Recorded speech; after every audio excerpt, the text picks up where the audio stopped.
This is the Flames Countdown to Kickoff, presented by Carter Bank and Trust, an equal housing lender.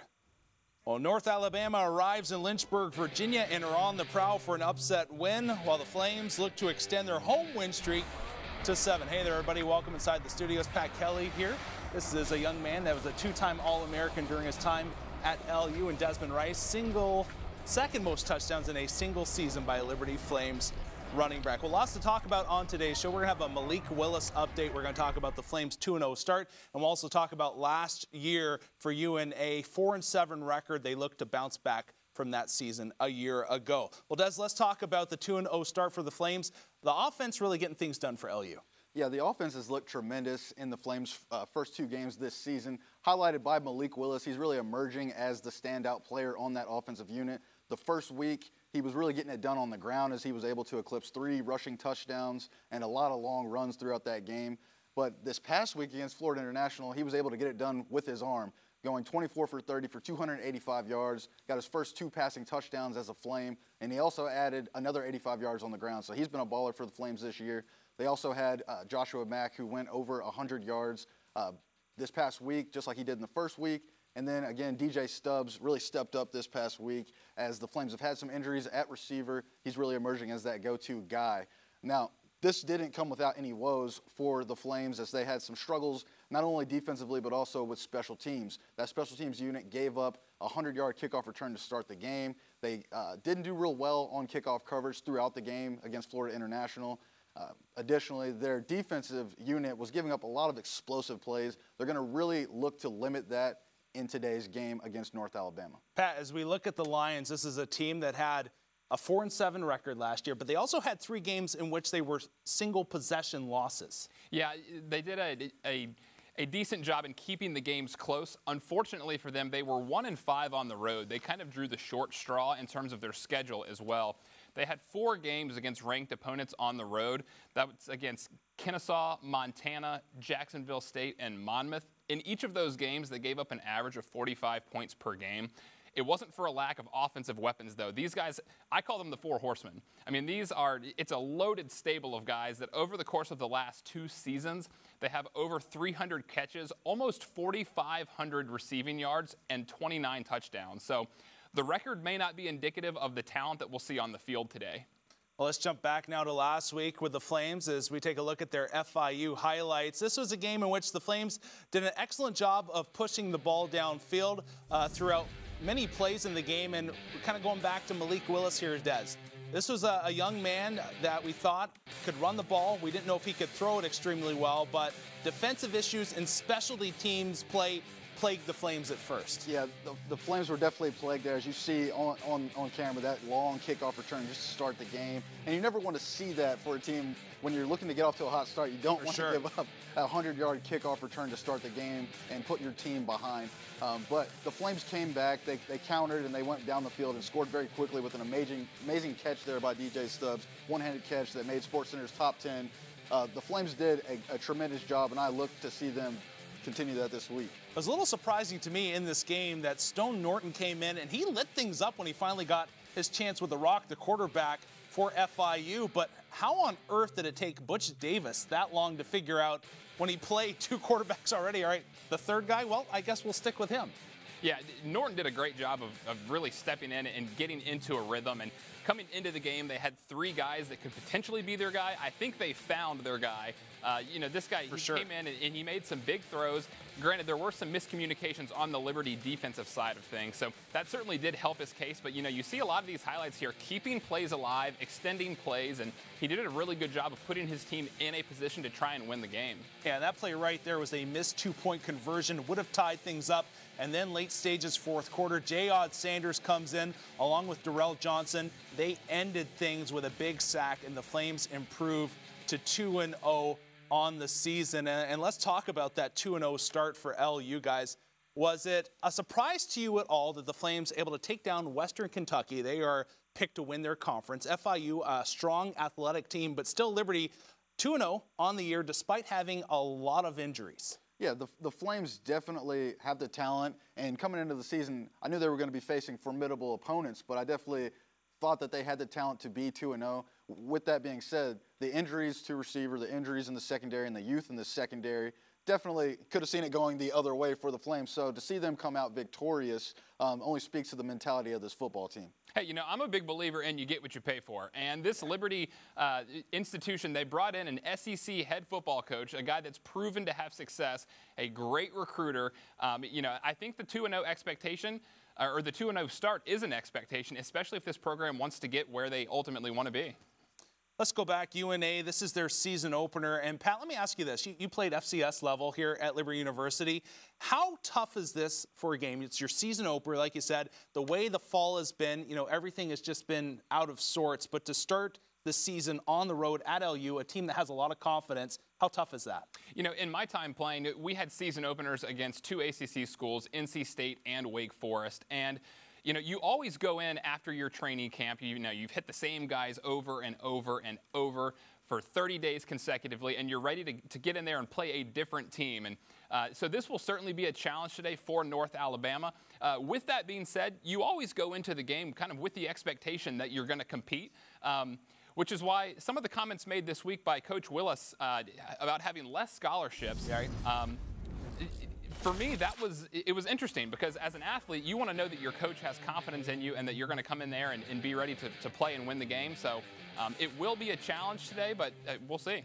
I think that's all the more interesting when you recognize that UNA only has a 4-game season this season. So when you're coming out and you're making statements and saying, you know, they have more scholarships than us, you know, we're kind of at a disadvantage in this game. They also have a couple of other games where they're going to be at a disadvantage. So are they just kind of saying each game is a scrimmage, or are they coming out here and they're saying, like, we're here to compete, we're here to win? And that's what you want to hear from your coach. So he has to instill that confidence in his players going forward. Yeah, so this is, once again, 4-7 last year, second year of FCS play.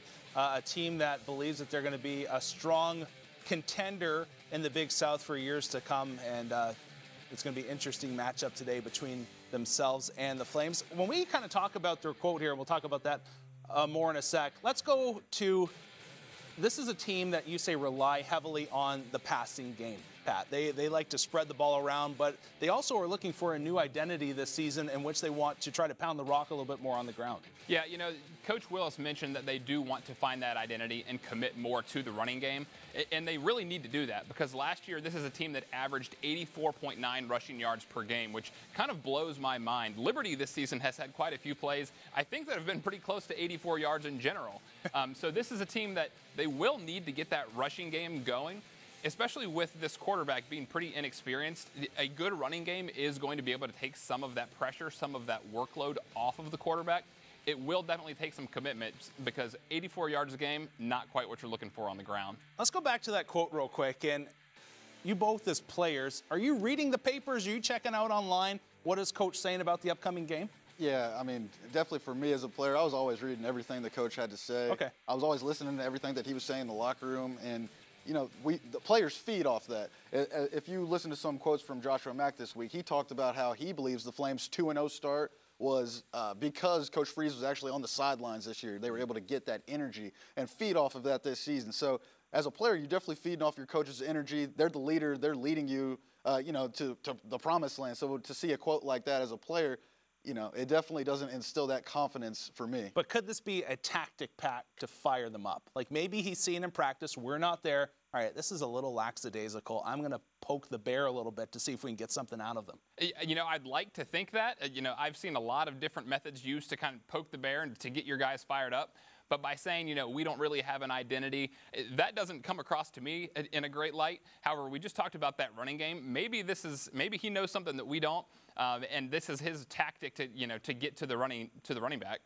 Once again, UNA only playing 4 games this fall. They're taking on some stiff competition. BYU on their schedule. Along with that is Southern Miss. Jacksonville State, an FCS team, is nothing to mess around with either. This is a tough slate for this group. Yeah, it definitely is. You look at it, and again, it's a 4-game season, so you're not working with a whole lot. Liberty playing really hot right now. Jacksonville State, a team that last year really kind of beat them around a little bit. And then you've got Southern Miss and BYU. BYU is off to a great start this year, ranked very well in a number of offensive and defensive categories. So, again, they kind of drew a short straw on this schedule, and they do have multiple weeks in between some of these games, and I think they're going to need it given the competition they're going against. How hard is that going to be, though, Des, when you think about it? They play this week. They have 2 weeks off. They play again. Then I think they have 3 weeks off. How much does rhythm play a part in being a football player and being able to get into a groove? I definitely think it plays a part. As a player, you want to feel like you're progressing each week. But when you have one game this week and then you have to practice for another 2 or 3 weeks and it feels like you're in training camp all over again, that could definitely mess with you mentally. On the flip side, if you're not having a game every week, you have more time to recover each week, which is good. And as a player or a coach, you can treat each game like a Super Bowl. Like, this is our week. We have to win this week. It's a huge game because we only have 4 of them, only 4 opportunities. So I think that's how they're going to have to look at it this season with a 4-game schedule.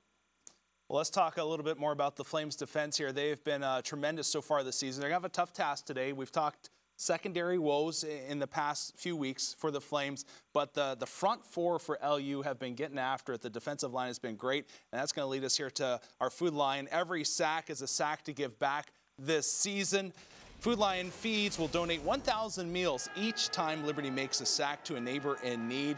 And last game, we were talking about, they were hungry. They were getting after it. The Flames were really hungry this past week as they had 5 sacks for 46 yards. I mean, led by Darrell Johnson, he's been an absolute animal in the backfield. 2.5 sacks this past week. He had several tackles for loss this past week. Every single one of these guys up front is trying to make it known that they want to be a difference maker on this Flames defense. Des, you're right. I mean, they did a great job this last week of getting off the field on 3rd downs, and currently they're ranked 30th in the country, getting off the field 38% of the time on 3rd down, and that's huge, number 1, from a defensive perspective, and number 2, to allow your offense to get back on the field and put some points on the scoreboard. All right, let's head to the turf now with our Larry's Tires Field Pass. And we got some guys down here that aren't exactly our impact players, but they're guys that we figure are going to, stir the straw a little bit today. And Wallace Cowens Jr., it's a guy, Pat, do you think he has the makeup to play on Sundays next year? I can't predict and say that he can play on Sundays, but I can say that he definitely has the body of an NFL player. This is a guy 6'4", 240, an absolute motor coming off the edge. Last year had 66 tackles. 66 sacks. Yeah, an animal. Good year for him. So this is a high motor guy. It'll be interesting to see how the Liberty offensive line tries to combat him and try and get him out of the game. On the flip side of things, at quarterback, leave it to Beaver. This is Blake Deaver at quarterback, a guy who's not super experienced, but again, he's got a stable of receivers who over the last 2 years have almost 4,500 receiving yards. So he's a guy that's going to look to get the ball out of his hands quickly and let his playmakers make plays, but it's going to be interesting to watch him play today. When we take a look here at Liberty University, Shedra Lewis, would you say he's a return specialist? That's how you would kind of mark him as? I think he definitely came into the season coming in from a year ago, He definitely was a return specialist, as that's where he made his mark for the Flames. This year, he's only had 3 kickoff returns for 81 yards. I look to see him have an expanded role in the offense, though, because any time that this guy catches or has the ball in his hands, he is so explosive, he's so electric. And the Flames, with having a depleted receiving core right now, I look to see them add more threats to this offense. So I could see him getting some reps at running back. I could see him getting some reps at receiver as well. Yeah, with Shedro, one aspect with him moving to running back, this is a guy I feel like can be a dynamic talent in the sense that you can bring him up to the line of scrimmage and use him as a slot receiver. There's so many ways you can utilize him as a weapon, and you can almost think of him as Mighty Mouse. I know I'm stealing your nickname here, Des. Right. But this is a guy that can come out and put a hurting on you in multiple formats. Yeah, he definitely can, and that's what makes him so threatening, is because he is so versatile as an athlete, as a football player for this Flames offense. And DJ Stubbs, we see him now on screen. Last week was tremendous. CJ Yarborough, the Flames, excited to have him back. What a catch he had against WKU in week 1. Yeah, he definitely did. That was an amazing catch there on the sideline. His only problem right now is his health, and the Flames definitely need him on the outside because he's their best deep threat for the Flames. He's also a big body, and he's going to bail out Malik Willis on a lot of those 3rd downs this season. You can see Will Evans on screen as well, 49 sacks. He's instrumental for this team in terms of stopping the run and whatnot. I want to talk about the C.J. Yarbrough catch a little bit more, Pat. Wide receiver, you were more of a possession guy, but the body control that he had to make that catch, talk about that. I think what impresses me about the catch and really about his game in general is he's not an absolute speedster. He's not a burner that's going to run straight by you. He's the guy that uses his body kind of like a basketball player. And he's tall. He's got he has a big body. He's able to kind of box out the defender. So on that particular play, he did a great job of using his body to separate from the defender, reaching out, using that paw. And he's a guy that will be interesting to watch, especially if he's healthy today. Yeah, we just saw Malik Willis on screen. We'll have to see how much he is able to go today, or will we see a little bit more of Ferguson? Well, hey, still to come, we're going to talk about red zone woes for the Flames. We'll also take a look at our impact players. Much more still to come. We'll be back in just a moment.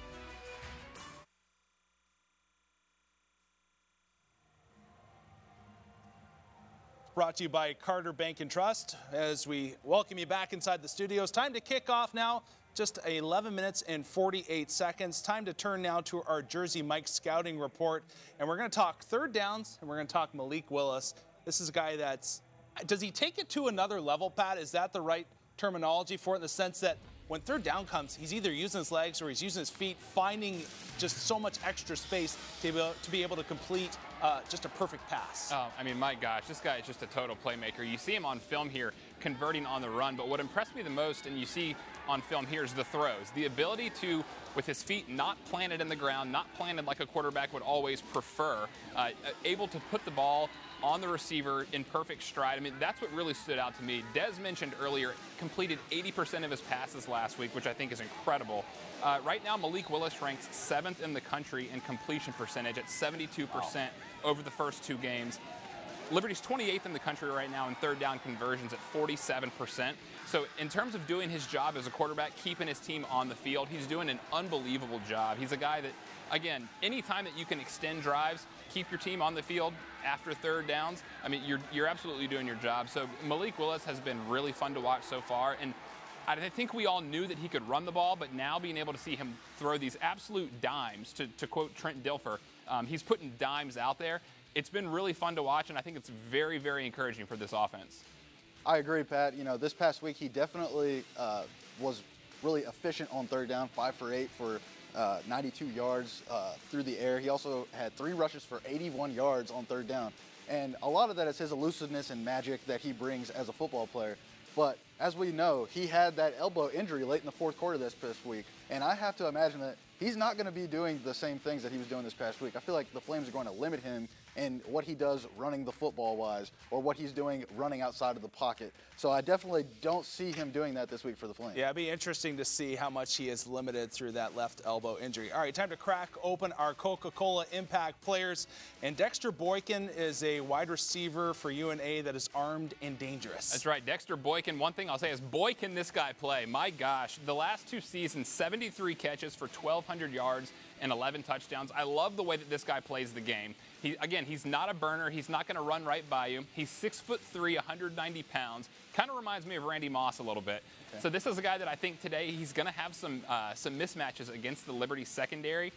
And then a guy that's going to have to step up is Juwan Howell, a guy who has 18 career carries for 100 yards. So not incredibly experienced, but as their coach had mentioned, they want to kind of find this new identity, and they're going to have to do that to take some of the pressure off the quarterback. So between Boykin out at wideout and Howell in the backfield, I think these are going to be the guys to watch today. If there's some concerns for UNA when it comes to the run game, there are none for LU. Joshua Mack, back-to-back 100-yard games. Yeah, absolutely. Joshua Mack's been an absolute stud on the ground. He has emerged himself as the workhorse running back with 207 yards rushing and a touchdown this season. He's definitely also benefiting from Malik Willis as a running threat for the Flames as well. And then you go to the defensive side of the ball with Darrell Johnson. We've already talked about him throughout this show. He's been an absolute animal. The JUCO All-American has come out and really electrified this Flames defense. Coach Freese says that he had no doubt about his athleticism, and the only person that can stop Darrell Johnson is Darrell Johnson. Time to turn now to our Foster Fuels matchup spotlight. And Pat, you've called them the 4 horsemen in terms of the wide receivers for UNA, but that matchup today, wideouts of UNA versus the LU secondary, is going to be pivotal. Oh, you know, I'm so fired up to watch this matchup today because you know, North Alabama does a tremendous job of getting guys the ball in space and letting their athletes try and beat your athletes. And I think today, you know, the Four Horsemen set of receivers, they might have a little bit of an advantage over this LU secondary for a couple of reasons. But one is their experience. I mean, they're redshirt juniors, so they're on the field. They've got proven playing time.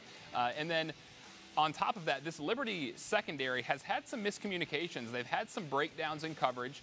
So it will be interesting to see if the Liberty defense has been able to correct the breakdowns in coverage, or if North Alabama is able to exploit some of these for some big plays. Yeah, what would you say is the biggest issue when it comes to the Flames secondary? Is it youth?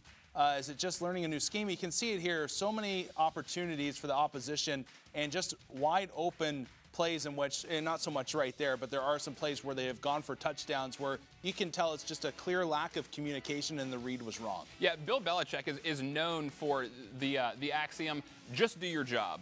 Just be in the right spot and just do your job. And I think one thing that might be plaguing the Flames right now is guys are getting out of position and may not be executing to the strategy that is written up by the coach. So, you know, we see here on film a guy getting beat. Again, just do your job. And I think it'll be interesting to see, are there breakdowns in communication? Are the guys doing their job today? Because if not, things could go pretty explosively for North Alabama on the offensive side. Yeah, the one play that really comes to mind for me, Des, is the wheel route last week. Devontae Price just wide open. He could have sat down, laid a table, and had dinner right there in the end zone for the Flames. Yeah, I mean, when you look at that play, they're definitely out of position, and I feel like most of the explosive plays were due to just mental mistakes or, you know, bad tackling there by the Flames defensemen. But, you know, to answer your question from earlier, it's definitely got to be the youth of this Flames secondary. They have one player returning from last season that actually had significant game experience in Scruggs. But everywhere else, there's a lot of youth, there's a lot of new players, and they're getting used to this system. So there might be a few more, you know, mental mistakes out there, but they have to get that corrected going forward if they are going to be a formidable defense. All right, let's get inside the numbers now with Perimeter Roof, and we're going to talk red zone efficiency. Last week, they say the Flames went into the red zone 8 times, but number 8 was really when the quarterback was kneeling. So let's count it as 7. Flames only got 3 touchdowns on those 7 opportunities. Yeah, I mean, those stats are a little bit misleading because they had 6 scoring drives in the red zone. 6 for 7, that's pretty good. They're putting up points, but on the flip side, you don't want to just come away with field goals in the red zone, and you certainly don't want to go down and miss a chip shot field goal in the red zone, which was that one miss that they had there for the 6 for 7. So the Flames going forward have to get touchdowns, especially when they're going to be playing stiff competition or being in a shootout type of game.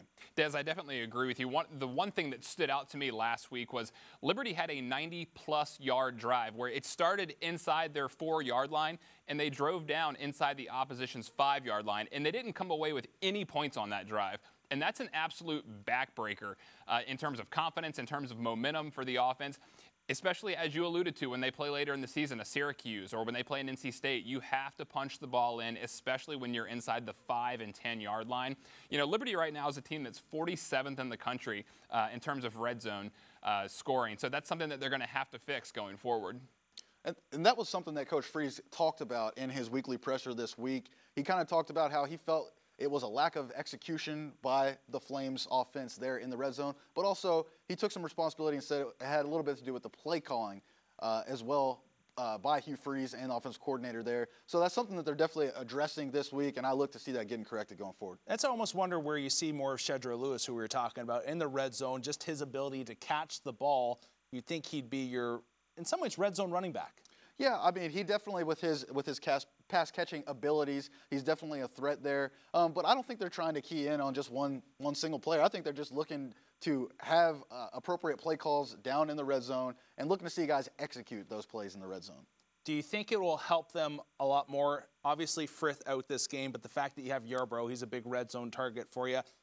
How much of a boost is that? I think it helps a lot, especially when you've had a guy that you've gone through all of training camp with. You've got a guy with some camaraderie. Anytime you're adding one of your starters back to the offense, it's going to be a huge boost. So I think it's going to be really helpful today for Willis. All right, time for the fun now, guys, where you make your game picks. You kind of give us some details how you foresee this match about to unfold. I'm going to say one thing, though. My game pick, I'm not going to necessarily give you the score, but I am going to say that there will be a pick, at least in this game. Flames have not turned the ball over yet this season, but they also haven't created a turnover, and I think the Liberty secondary is due, and this will be a confidence booster for them. Yeah, absolutely. I agree. I think we are going to see some turnovers by the Flames defense this week. Now, just going back to last week, I'm 1-0 right now, and I'm looking to improve to 2-0. So I see the Flames going and getting the win this week. I think they're going to win big this week, and I'm predicting that it will be 50-15 final score. Okay. Right, you mentioned getting a turnover. I think with as many crossing routes and things like that we're going to see from this North Alabama team today, I do think we'll see a turnover. My prediction for today's game is going to be Liberty 49, North Alabama 14. All right, it's going to be a lot of fun to watch. We'll keep our eyes on Malik Willis to see what his status is, how much he plays in this game, and can Josh Mack give us another 100-yard performance? Make sure you stay with us. Matt Warner, Joe Yock with the call. When we come back, it's the Flames and Lions in Lynchburg, Virginia.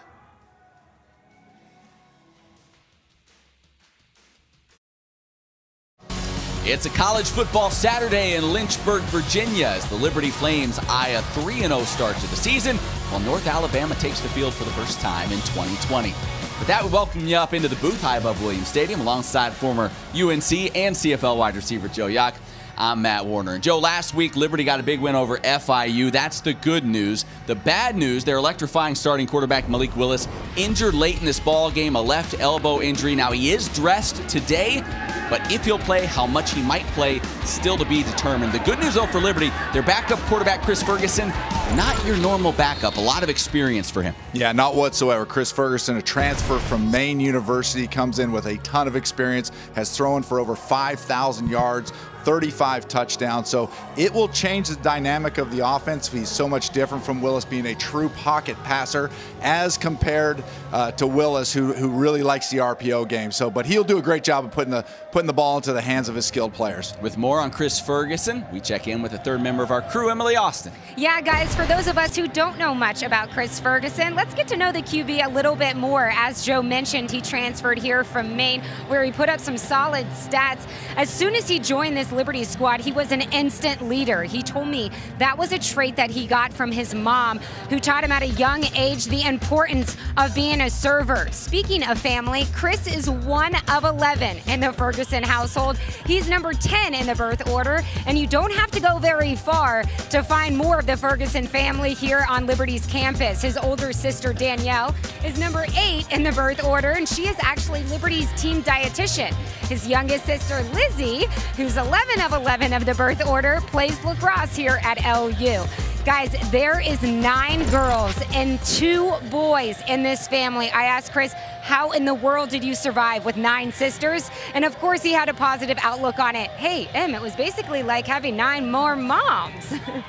Well, I think we could probably fit most of the Ferguson family here today. I'm not sure if they'll let them all in with the limit on 1,000 people that can come to the game here today. But on the other side, we're talking about North Alabama. First game of the season. They're one of only 15 FCS teams to play in the fall. They have only 4 games on the schedule this year, Joe. How does that affect you as a coach, knowing you have such a small window to try to get some things done? Yeah, as the Arizona State University head coach, former NFL coach Herm Edwards said, you play to win the game, and that's the bottom line. This is a school that is rich in tradition and have a great culture of winning, and they're coming in here to win this football game. They are a part of the Big South Conference. The Big South's plan is to play in the spring, as you see there, although North Alabama is still unsure if they want to do that with where their program is. They're still in the transitional phase to Division I football, so they may just call it quits after the 4 games here this fall. That's still something that they're sorting out. North Alabama, 3rd year of their transition as they continue to make that move to the FCS ranks. As the players have taken the field for both sides. And again, we're keeping an eye on Malik Willis. You might have seen him right there on the bottom of your screen. He is dressed, has his helmet in hand, so we will see if he's able to play today for the Flames or if they decide to go a different route.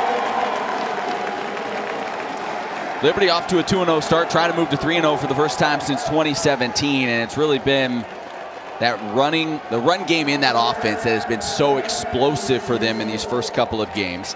As you mentioned, Joe, that could look a little bit different here today, at least from the quarterback position. So that'll be something to keep an eye on, and maybe a little bit more responsibility shifts to the running back group because they may have to carry more of the bulk in rushing the football. Yeah, correct. Joshua Mack and Peyton Pickett have done such a fine job in the run game and the size of Liberty's offensive line and how well they've run the football. It goes back to, once again, Chris Ferguson's going to have a day where he just puts the ball in the hands of his playmakers, and some of that's at the running back position and some of that's at the receiver position. North Alabama trying to find some success on the road. It did not come easy a year ago for them. They were 1-5 away from home, giving up almost 42 points per game, albeit their road schedule was a lot more difficult than their home schedule the season ago. As you take a look at some of the competition they faced in 2019, ranked opponents. Kennesaw State, what a great program. Liberty knows them well from their Big South days. Montana, Jacksonville State, Monmouth, all of those games on the road. So as I mentioned, tough road slate for them a year ago. Tough 4 games period for them here this year. But you're making that move. FCS, you're in the transitional phase. Right now, I know Coach Willis is just thrilled to have games, period, here in the fall. He said, we just want to get out there and hit somebody else. Yeah, they think we're in October right now, and this is the first time they've hit a different colored jersey, so I know they're excited to kick this season off. Flames will kick it away to North Alabama. They will have the ball first here in Lynchburg. As it looked like Parker Driggers, one of the two, back deep. He will take it at the 10-yard line. Quickly wrapped up and dropped at about the 17. Remember, last week, opening kickoff was taking the distance by FIU. Liberty does a much better job covering that kick. Yeah, good job on kickoff coverage right there. Still would like to see, we've been watching Liberty's kicker, that one ball like it went down to the 10-yard line. See, like get a little deeper on the kicks. So here comes North Alabama. Some questions, too, at the quarterback position for them. They've got a couple of guys, Blake Deaver, Rhett Files. We expect to see them both today. It will be Deaver who gets the nod, and that's what we expected. Chris Willis saying he would get the start today, but they'll work in Files as well. Deaver, redshirt senior. Deaver, 6'3", 257 pounds. Played a little bit last year.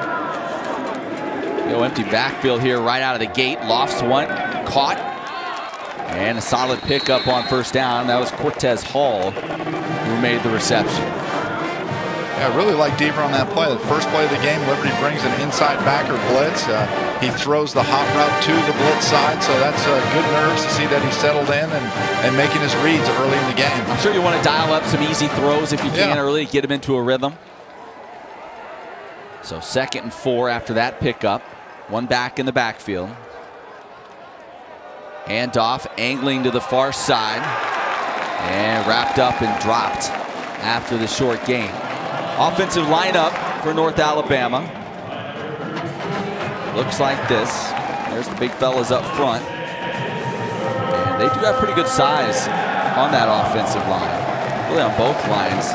Got some good size up front. Explosive playmakers, especially at the wide receiver position for UNA. We'll get into those receivers more as we continue, but really 4 guys that make up the bulk of that receiving corps. And Coach Willis really spoke highly of his receiving corps.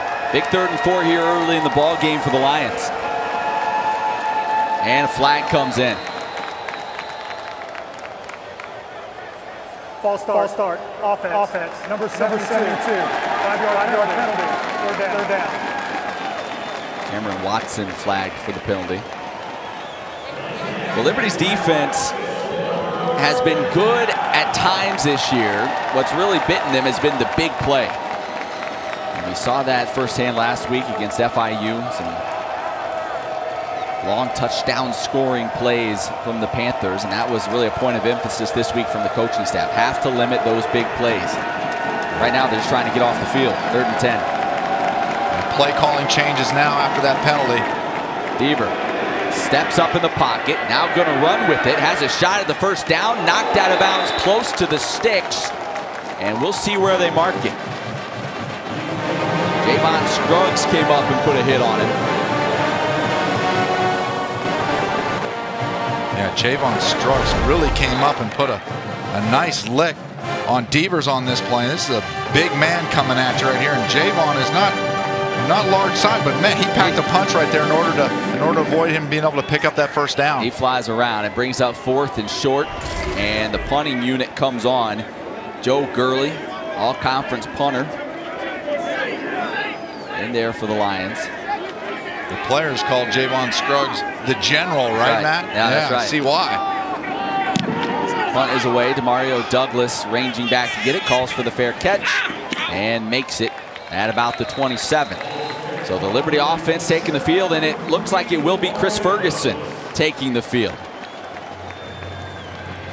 You know, I know they don't get a lot of credit, but that was a gorgeous punt. The punter hit a beautiful punt right there, nice and high, and turned it over, gave his kickoff, gave his punt coverage team plenty of time to get under, be able to get that fair catch. So Chris Ferguson making his first start since early last season for Maine. He's alongside his former Black Bear teammate Josh Mack in the backfield. Both of those guys making the move west as Ferguson slings it out. Stubbs has a block, now coming to the near sideline and gets up just shy of the 35-yard line. This Liberty offense has been pretty explosive this year, 33 points per game in their first 2 contests, and it all starts up front with those offensive linemen. A veteran squad has really led the way. Ferguson pulls it out, looks downfield, fires, has a man, Stubbs behind the defense, but he stumbles down and then drops the football as well. He'll end up going down just shy of the UNA 40, and that one could have gone the distance. Yeah, I really like Coach Free's idea of coming out and trying 2 pass plays in a row, a horizontal play over to Stubbs, and then a vertical play, so letting him get settled in. Good play calling. Ferguson going to pull it out again, takes another shot downfield. Some bumping going on as C.J. Yarbrough, the intended receiver. That falls incomplete. Take a look at that catch a moment ago from Stubbs. Stubbs with a big game a week ago. 119 yards against FIU, and he's off to a good start here. Yeah, really like the play call there. He had 2 trips to the left side. The outside guy and the inside guy both ran 6-yard hitches, and then DJ Stubbs, instead of hitching up, just gave a little stutter and go and was able to get behind the defender.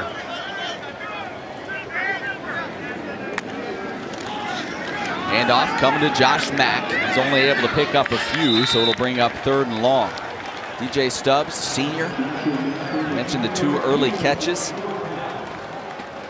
And so he's hitting some milestones here late in his career. We mentioned the big success he had a week ago against FIU. Picked up his 100th reception earlier.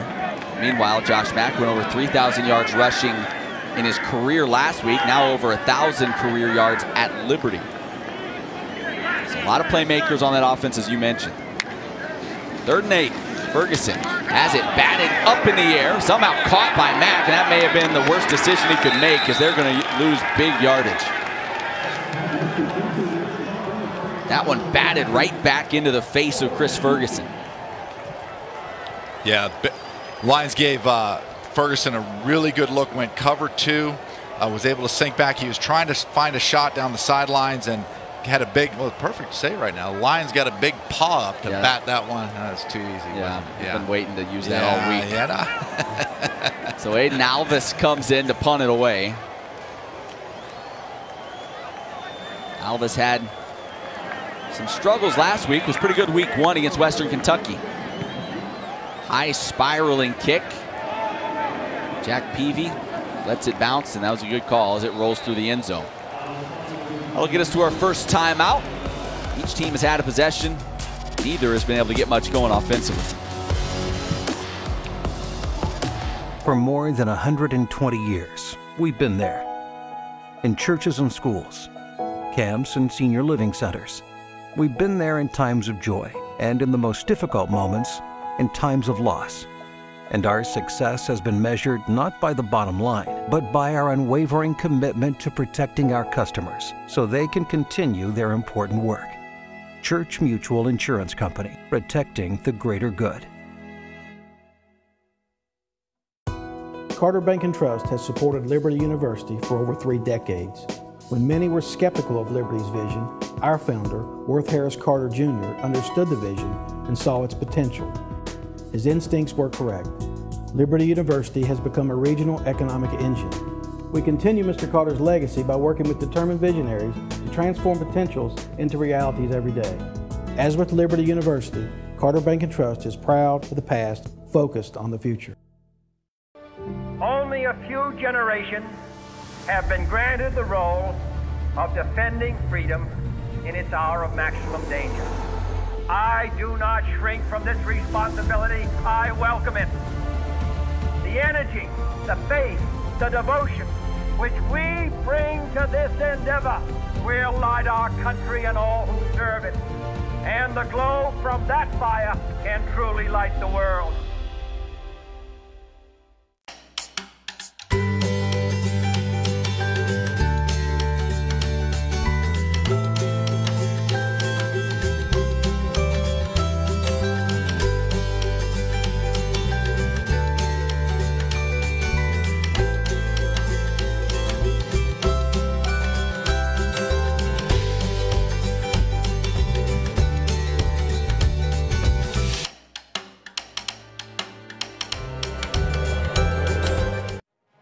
Back at Williams Stadium, no score here early between Liberty and North Alabama.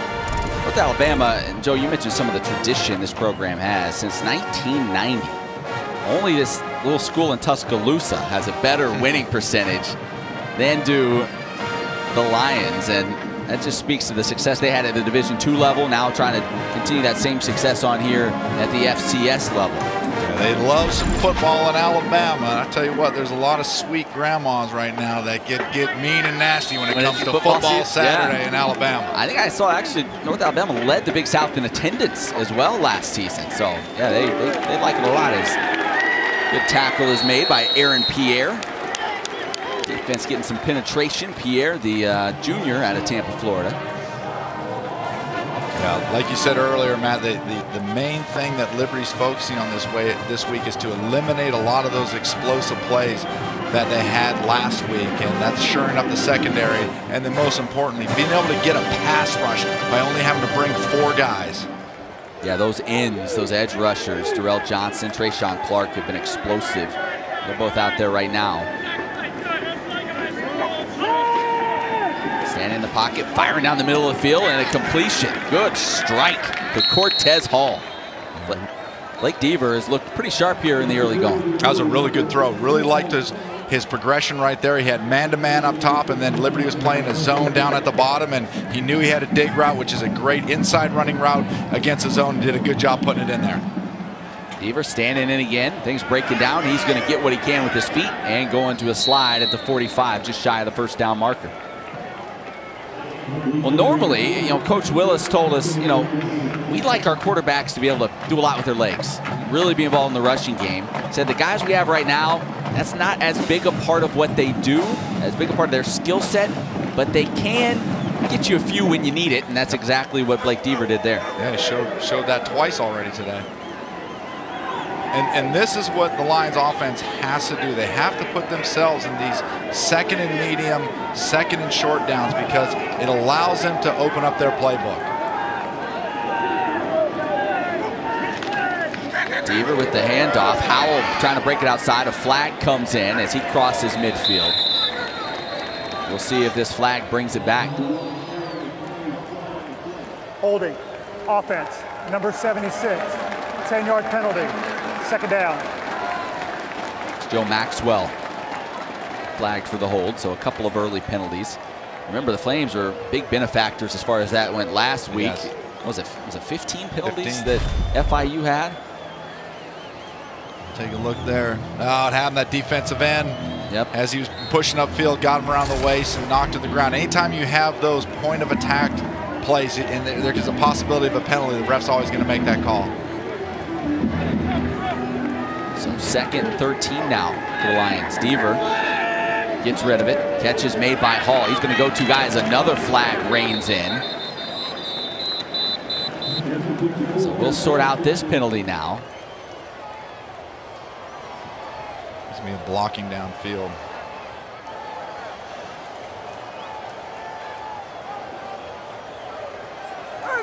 Pass interference, offense, number 9, 15-yard penalty, second down. Well, you had second and about 1. Yeah. And then back-to-back penalties as Jacoby Bird whistled that time. Working on Aaron Pierre. Yeah, basically the play there is he threw the drive route underneath, which is past the line of scrimmage, and he was already blocking or interfering down the field, which you're not allowed to do.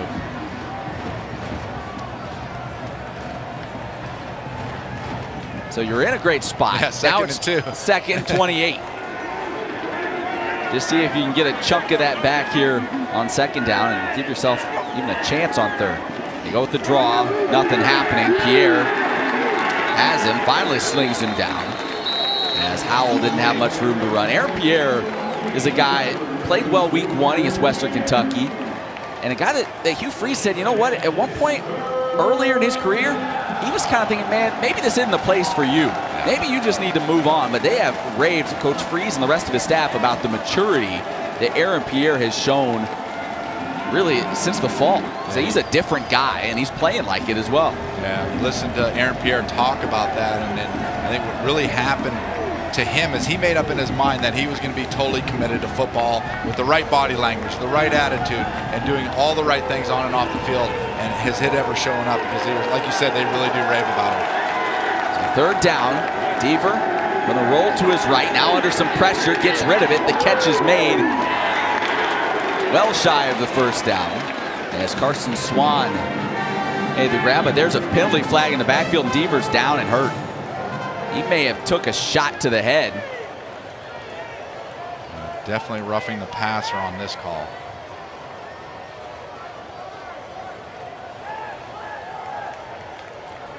Personal foul, roughing the passer with targeting. Defense, number 10, 15-yard penalty, automatic first down. The previous play is under further review. Yeah, Trayshawn Clark, not only the penalty, he may find himself done for the day depending on how this review goes. We'll take a look at it as well. But, well, you have a team, what was it, 3rd and 27, 3rd and 28. There's just no need. And you also hope, oh boy, yeah, you could hear that.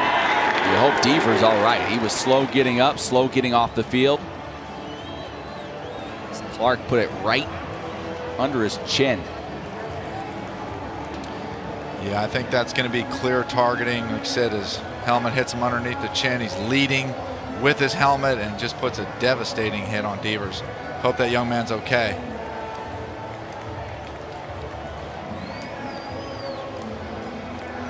Yeah, that's like an easy one. Player number 10 is disqualified for targeting. Play has been confirmed.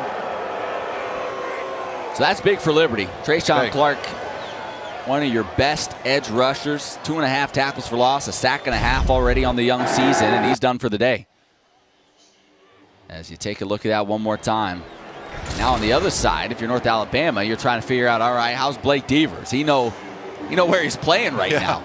No doubt at all. That's a tough shot to take, and I hope he is able to shake it off, go through the concussion testing part of this and make sure that he's okay and get him back in the game, but we shall see. Yeah, Rhett Files comes in now, the redshirt sophomore out of Gulf Shores, Alabama. Played in 2 games last year, but briefly, didn't even complete a pass.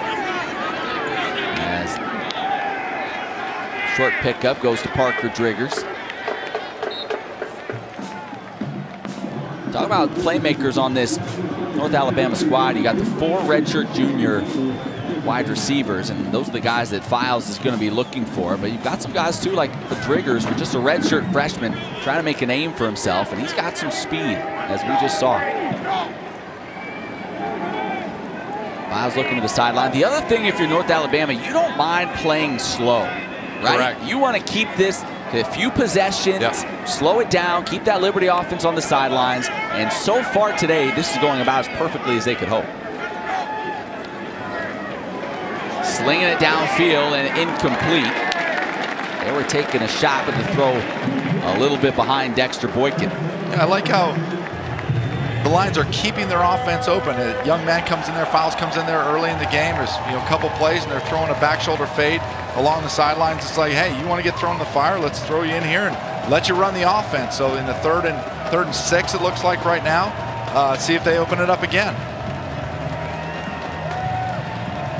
Rhett Files getting an opportunity earlier than expected today after Blake Deaver took a shot to the head. And again, we'll be keeping an eye on his status as it looks like he's walking his way back towards the locker room. So he may be done for a while, if not the day. Pass completed, and that's enough for a first down.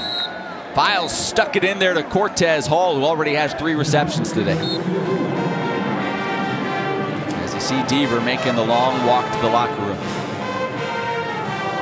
Yeah, hopefully they can check him out and get him back in the game. That was a vicious shot that he took, but really like Files right there on that last throw. It was man-to-man across the board, bump man across the board with one high safety, and so basically he said, what's my best matchup on a 3rd and 6, threw it to the inside slot for 7 yards, first down. Files looking to throw again, running out of time, tripped up and dropped. Jayon Sanders got to him. Sanders basically finished the ball game with the sack against FIU last week. Gets one here early against North Alabama. Yeah, Jayon Sanders' confidence is through the roof right now. He's a guy who really knows how to pin his ears back and get after the quarterback, and he's very relentless. Even as the play starts to break down, he will always find a way to get to the football. And a guy who may benefit from the fact that Trayshawn Clark is out for the rest of this game. Yeah, you look at the depth on Liberty's defensive line. You know, they have decent depth, but losing Trayshawn Clark, which some may consider the best defensive player they have. Files looking downfield, throws one off the hands of his intended target. That was Corson Swan, the tight end, who was unable to hang on.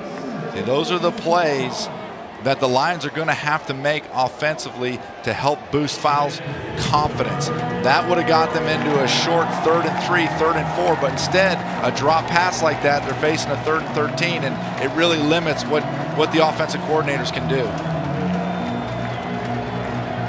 So the crowd that is here in Williams Stadium starts to make a little noise. Raucous bunch.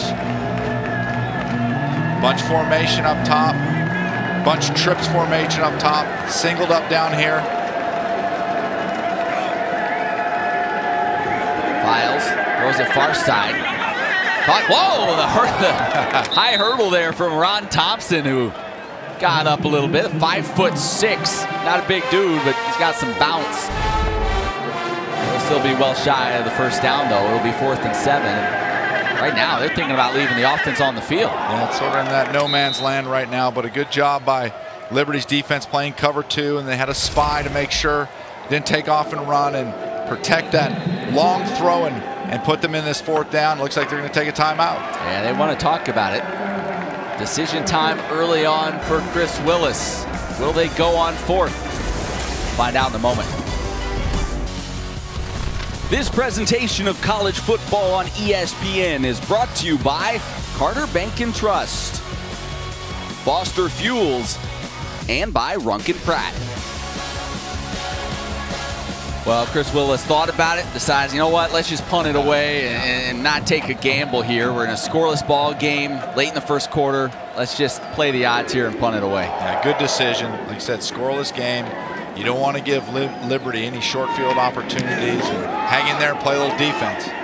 Early, short punt.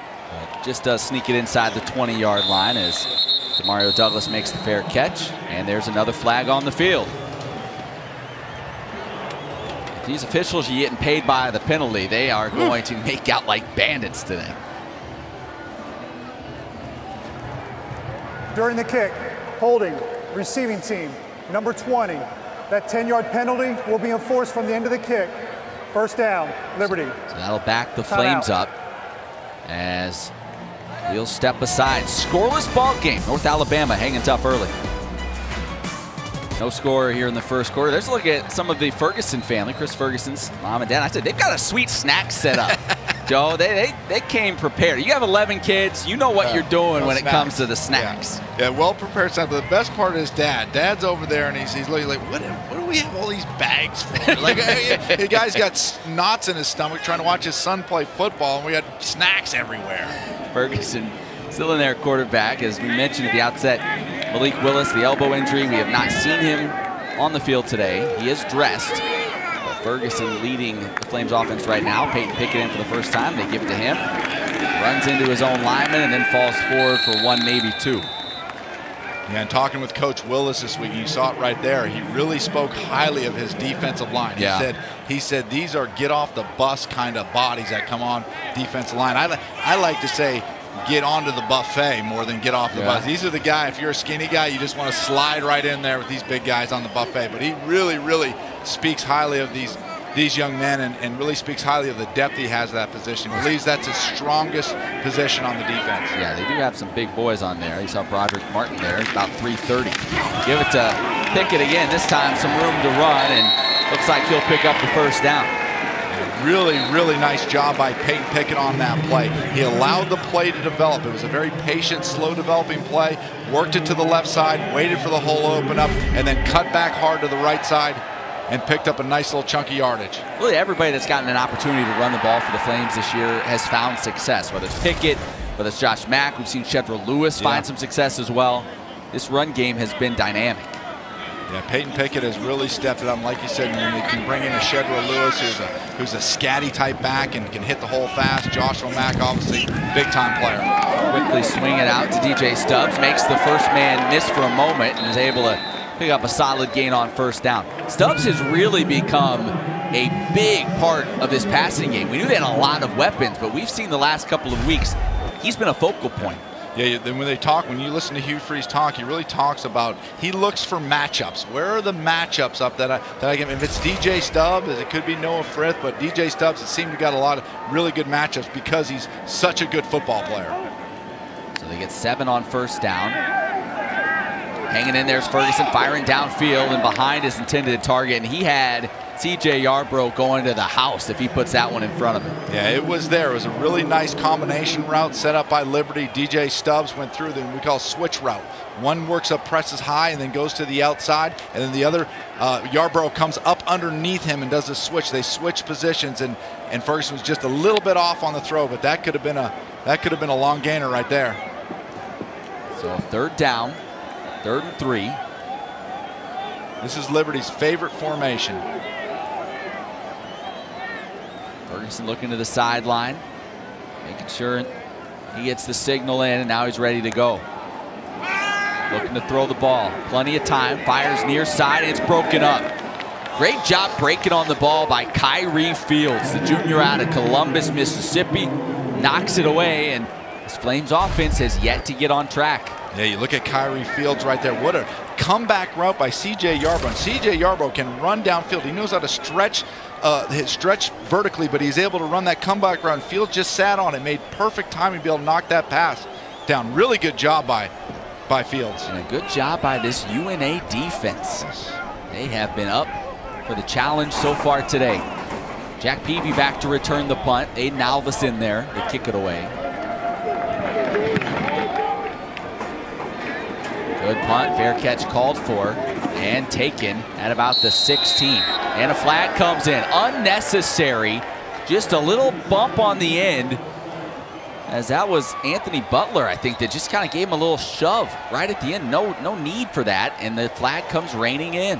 You know, but yet at the same time, Matt, I just don't like that call. It was, yes, there's a bump by the rule. Yeah. By the rule, you can't do it, but it was clearly no hard contact. He held him up after he got him, and it's just like more of a, hey, make sure you keep your distance. And I don't like that call. After the play was over, dead ball, personal foul, late hit, number 6 of the kicking team, 15-yard penalty from the end of the kick, first down. You know, in these social distancing times, Joe, you got to be a little extra careful, I guess. Yeah, not a lot there, but very same time, Butler, an experienced player. Shouldn't do it. Don't even make it a question. Let's check in once again with Emily Austin. Emily? Yeah, guys, you see the Flames getting a little bit of a slow start. I asked Coach this week about being favored to win, and he said, I think this will be a good test to see exactly what the leadership of our team is like and what they demand of each other. The meeting on Thursday morning was specifically about games that are favored. He said he's been on both ends of the curve, being an underdog and being able to win a game, and then being on the other side where the entire game you're miserable. And you see, hopefully, that the Flames will be able to turn this around and get something going.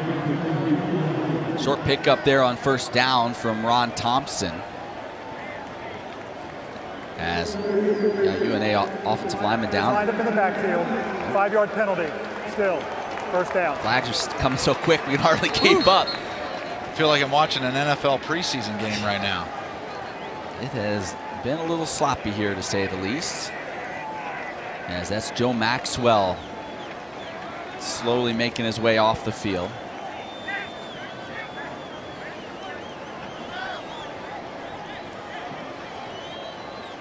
Barely over 100 total yards in this game combined between the two teams thus far.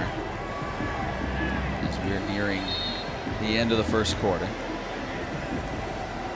And the Lions offensively, once again, that was a nice little run they had, be able to pick up 3 and 4 yards. So they keep shooting themselves in the foot by getting, now we're in 1st and 15. So they've got to be able to pick up 7-8 yards on this play.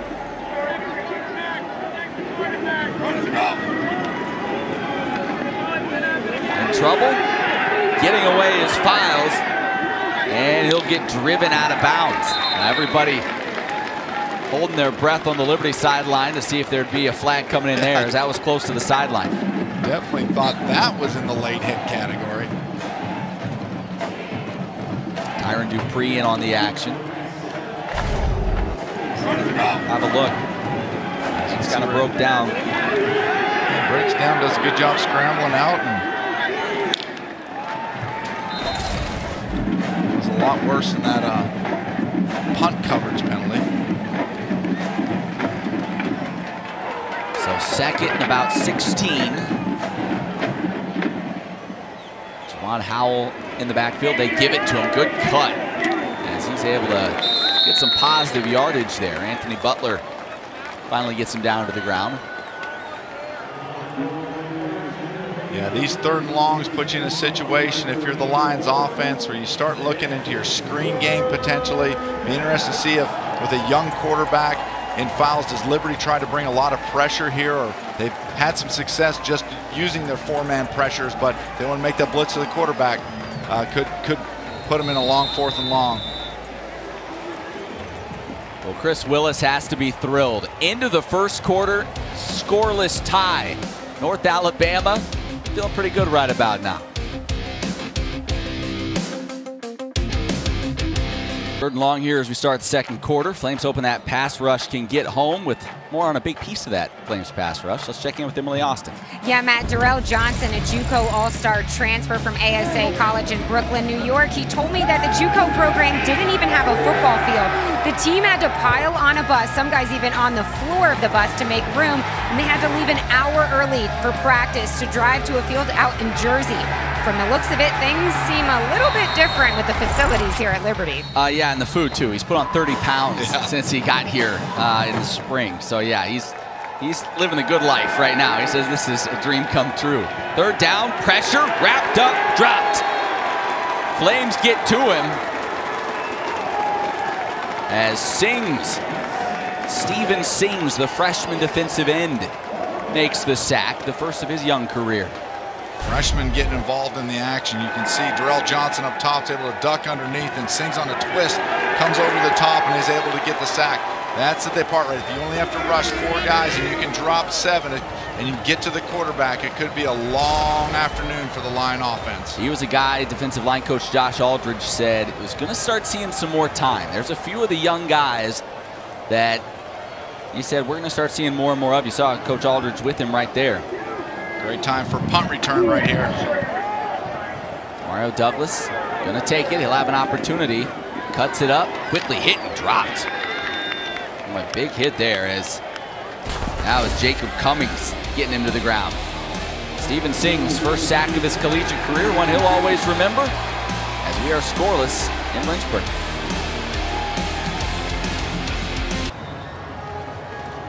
Well, hide your eyes. Here's the stats from the first quarter of this one. It has not been pretty. 75 penalty yards combined between the two sides. And it's been a struggle. You can say you give credit to the defenses, but I don't even know if you can do that. There's a good sign, potentially. Blake Deaver, starting quarterback for North Alabama, making his way back out on the field. Josh Mack, here's a good sign for the Flames offense. Mack runs for about 14 on 1st down. Yeah, really like that play call right there by Hugh Freeze. He went trips to the field away and then ran the ball back to the single receiver and was able to get the lineman to hook out and make a nice block for a good gain. They go right back to Josh Mack. This time hit, dropped.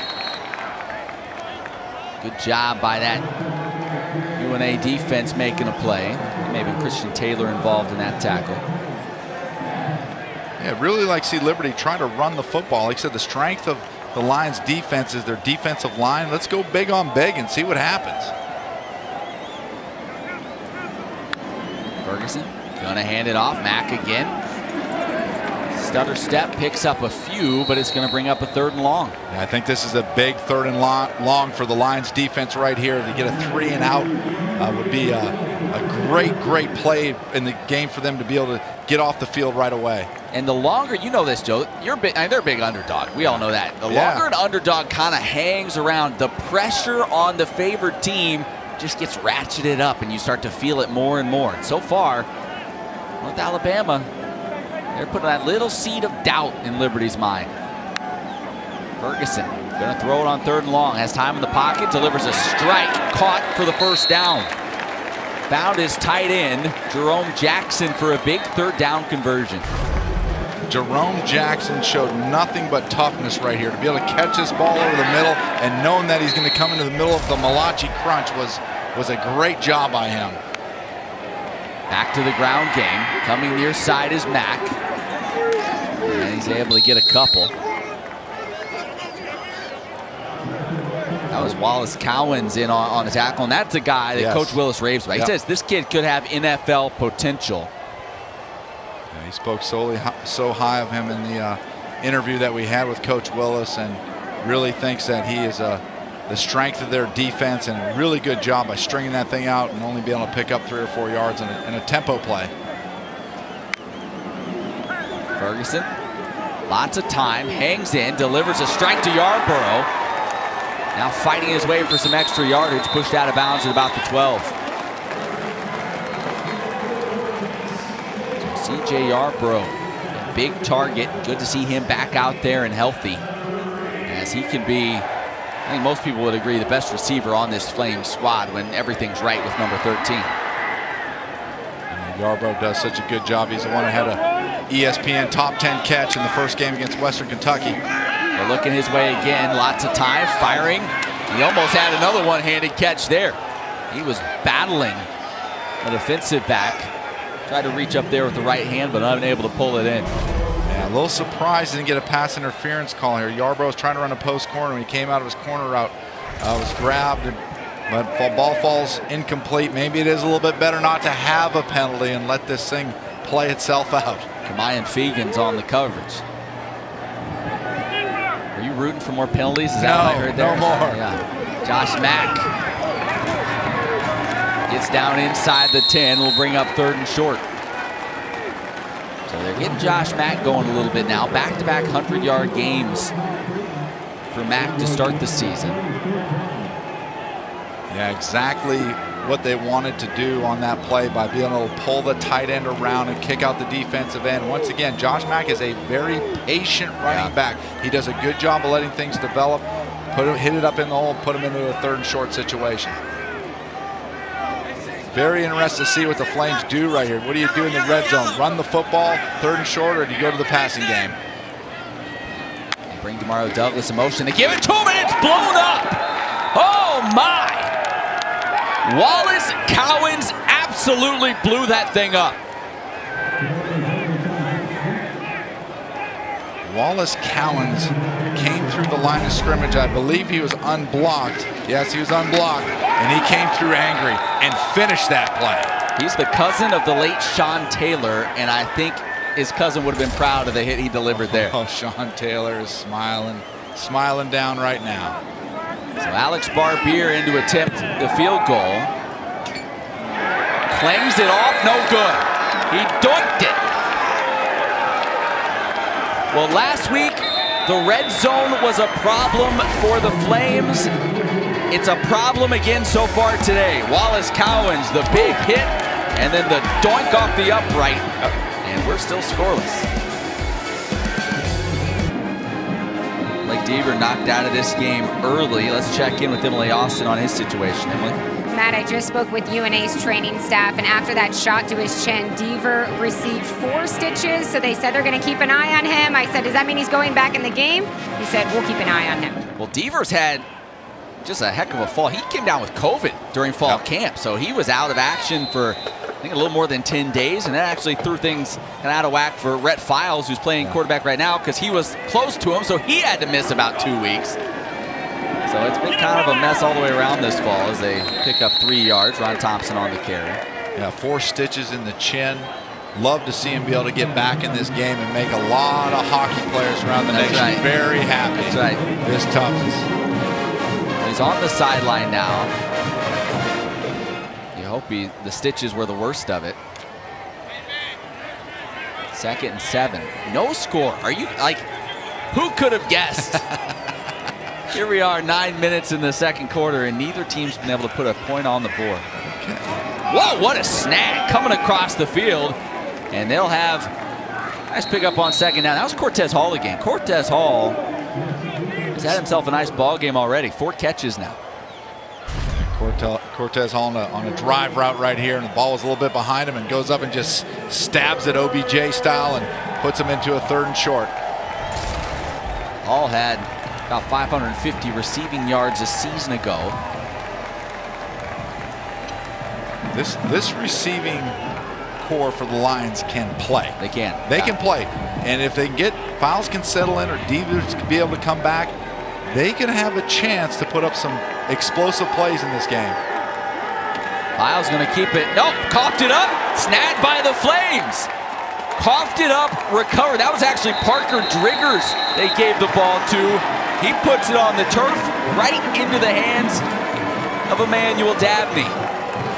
So you wait for a break, and there it is. And we were just talking, Matt, that Liberty had not forced a turnover in 2 games, and finally they're able to pop the football out. A great job. I believe that was Darrell Johnson that put his hat right on the ball and pick it up and have that big turnover. Yeah, first turnover forced by the Flames defense this season, and it comes in a game where, like, they're just trying to find something positive, some sort of spark. We'll see if that's it. May want to take a shot right here after a turnover. Give it to Peyton Pickett. He moves the pile, and he might get 3 yards there. Yeah, see, I would really like to see Liberty, especially if they're really not getting any momentum offensively right now. 0-0 game, 8 minutes to go in the second quarter. You get a explosive play on defense with the turnover. Come out and take a shot over the top.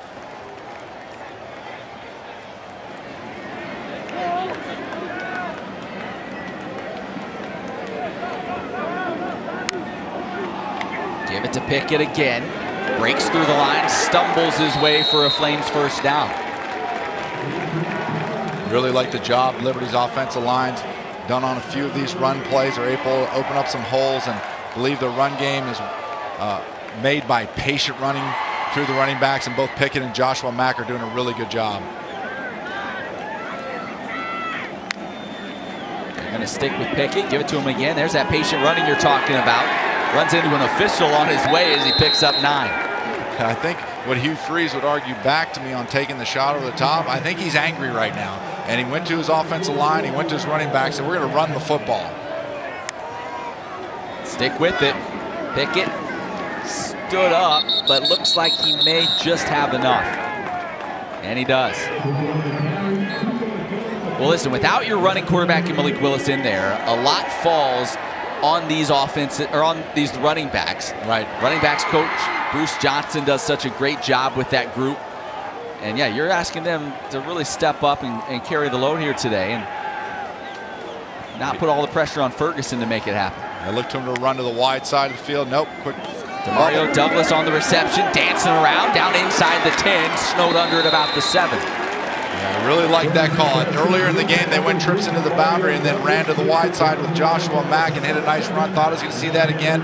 But after running the ball, you immediately go with that horizontal bubble screen and be able to pick up the yards and keep the Lions defense on their heels. So here we are in the red zone. This has not been a kind part of the field to this Flames offense the last couple of weeks. Flames have actually scored touchdowns, just 43% of their red zone trips. They take a shot, caught by Douglas, and it's a touchdown. Demario Douglas to the wide side of the field, and Chris Ferguson found him.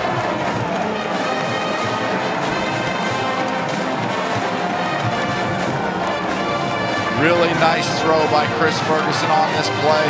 They're playing man-to-man coverage down in the red zone. Had a hitch on the outside, a 5-yard hitch on the outside, and then a post corner on the inside by Demario Douglas. He knew where he was going with the football, and he put it right on the spot for a touchdown. That's got to gain a lot of confidence for this young quarterback. Alex Barbier in to attempt the extra point. And that's up and through. So we finally have a score in this ball game. Ferguson, his first touchdown toss in a Flames uniform. And he finds Demario Douglas. Flames go on top. 6-play, 40-yard drive for the Flames as they make that forced turnover count. Yes, absolutely. I think Hugh Freeze did a good job. He determined in his mind that he was going to come out and run the football, which they did a really good job of getting the ball down in the red zone, running the ball. Then he went to the horizontal bubble screen game, and then came back and saw man-to-man coverage. Chris Ferguson knew exactly where he's going to go with the football. Demario Douglas goes on the post corner for a touchdown. Finally feel like they're getting a little bit of flow to their offense. We'll see how the Lions answer offensively now. Barbier set to kick it away. And that one will land in the end zone. Got it in the end zone.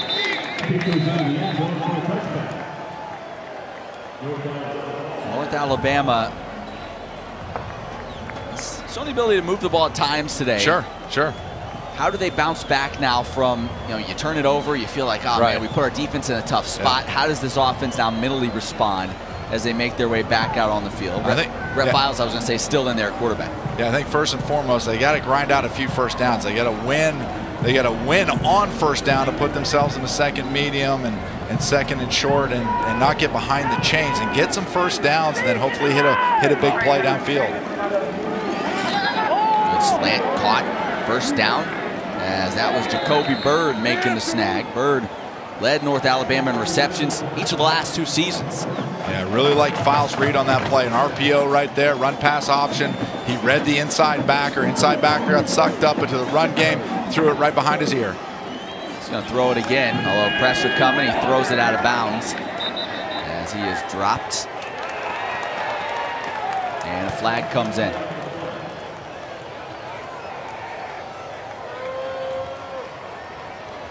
So the official's going to talk this one through. Question was, maybe out of the tackle box. Could that have been intentional grounding? Let's see what the call is. I just didn't think that was intentional grounding. There was a receiver at a 6-yard hitch route. There is no foul for intentional grounding. There was a receiver in the area of the pass. Second down. I agree with you, Joe. Well, it's good to see them not. Yeah, big break. That's good to see them not once again get behind the chains. But now they're in a 2nd and 10, and you start looking at what options do you have. Do you want to try to run the ball in this stout Liberty defense, or take a shot downfield? They've really had some success with their drive routes across the middle of the field. So that tight bunch formation to the top here. Miles backpedaling, throws, and it's broken up. Yeah. And a flag comes in. Yeah, that's the right call. This is the right call. He was holding, Liberty defender was holding by the jersey as the ball was in the air. So this is a good call. Yeah, Jimmy Falks on the coverage. This is his first game playing for the Flames this year. Defense, number 8. The ball be placed at the spot of the foul. Automatic, first down. And it's Falks that earns the PI.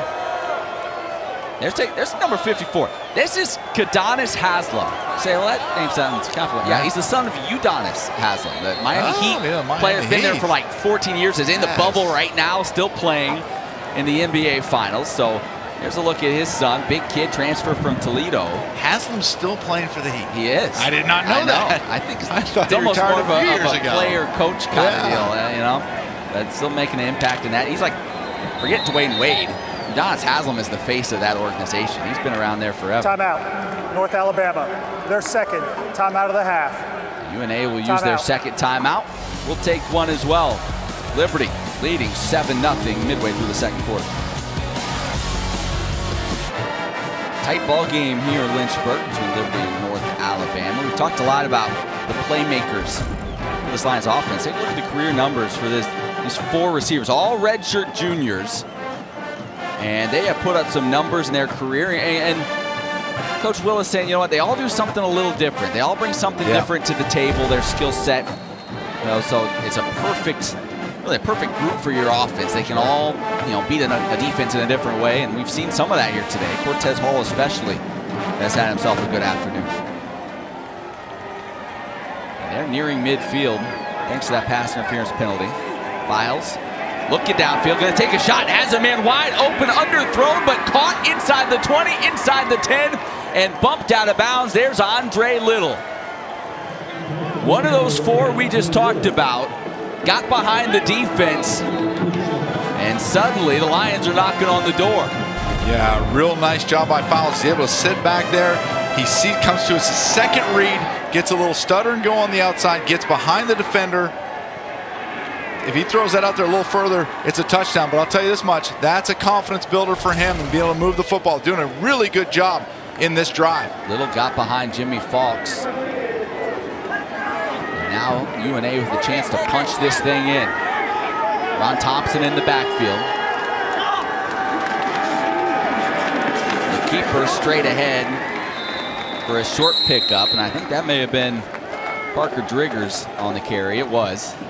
So we've seen now a couple of times where UNA is, I don't know if you want to call it a wildcat or whatever you want to call it, but where they bring in a non-quarterback to take the direct snap. Yeah, what they did right there is they got into an unbalanced formation. And we listened to Scott Simons talk last week in their game against FIU, and he said we had a hard time getting lined up to the unbalanced formation. And so you can see the Lions come out and get into that formation, but Liberty did a good job of correcting that problem, adjusting it.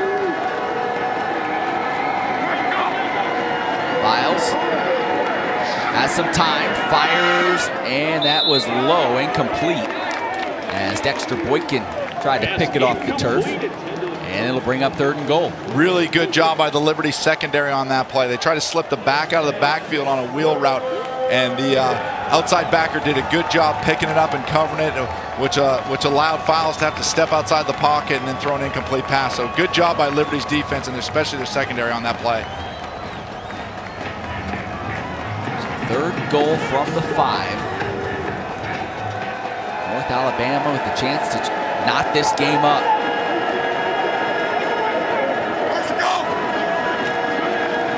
Files has time, fires, picked off just inside the end zone. Butler with the interception. He brought it out, now looking to lateral, instead gets pushed out of bounds at around the 15. A big turn of events as North Alabama was ready to punch that thing in. A beautiful catch by the big man right here. I think he stabs this thing out of the air. First collegiate interception for Anthony Butler. Grad transfer from Charlotte. And you could see him rethinking bringing it out pretty quickly. He was like, oh no, can I give it up? Can I give it to somebody? He's looking, Haskins is like, no, don't throw it to me. The coaches were having heart attacks on the sideline. Butler has really made an impact since he arrived from Charlotte, leading the team in tackles coming into the day. And as I mentioned, first career collegiate interception.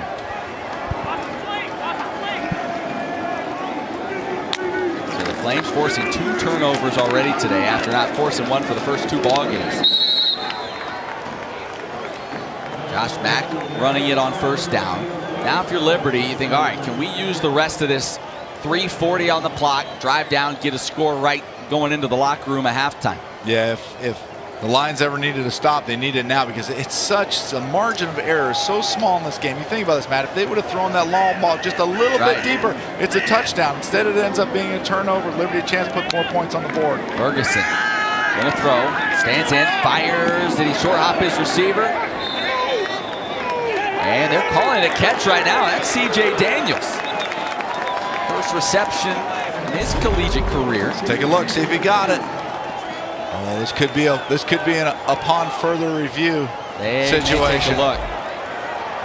Daniels, get out of Lilburn, Georgia. And I think they are going to give on a the look. field is an incomplete pass. Third down. Okay.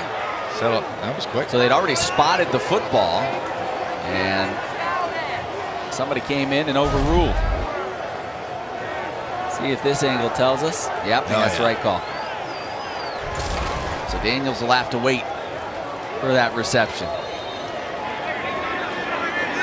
And now suddenly it's 3rd and 5. 3 down linemen for the Lions. Ferguson nearly intercepted. He threw that one to the far side. And that was Jacob Cummings laying out and breaking it up. Yeah, that was just a poor read by Ferguson on that play. It was 3rd and 5. He had a double out to the 2 inside receivers, 5-yard out, just trying to pick up the first down. Then he had to go to the outside. They squatted on the double out. Secondary of the Lions squatted on the double out, and he really had the go route on the outside. It was his throw. So Aiden Alvis comes back in. He delivered one over 50 yards earlier in this ball game. I think Flames could use another deep one off his foot here.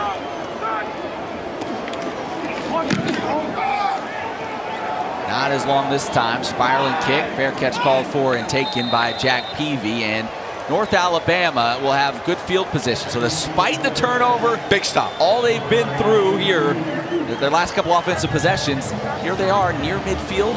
3 minutes to go in the half. A chance to do something here before the break. Big stop. The defense is saying to the Lions, hey, we did our job after that turnover.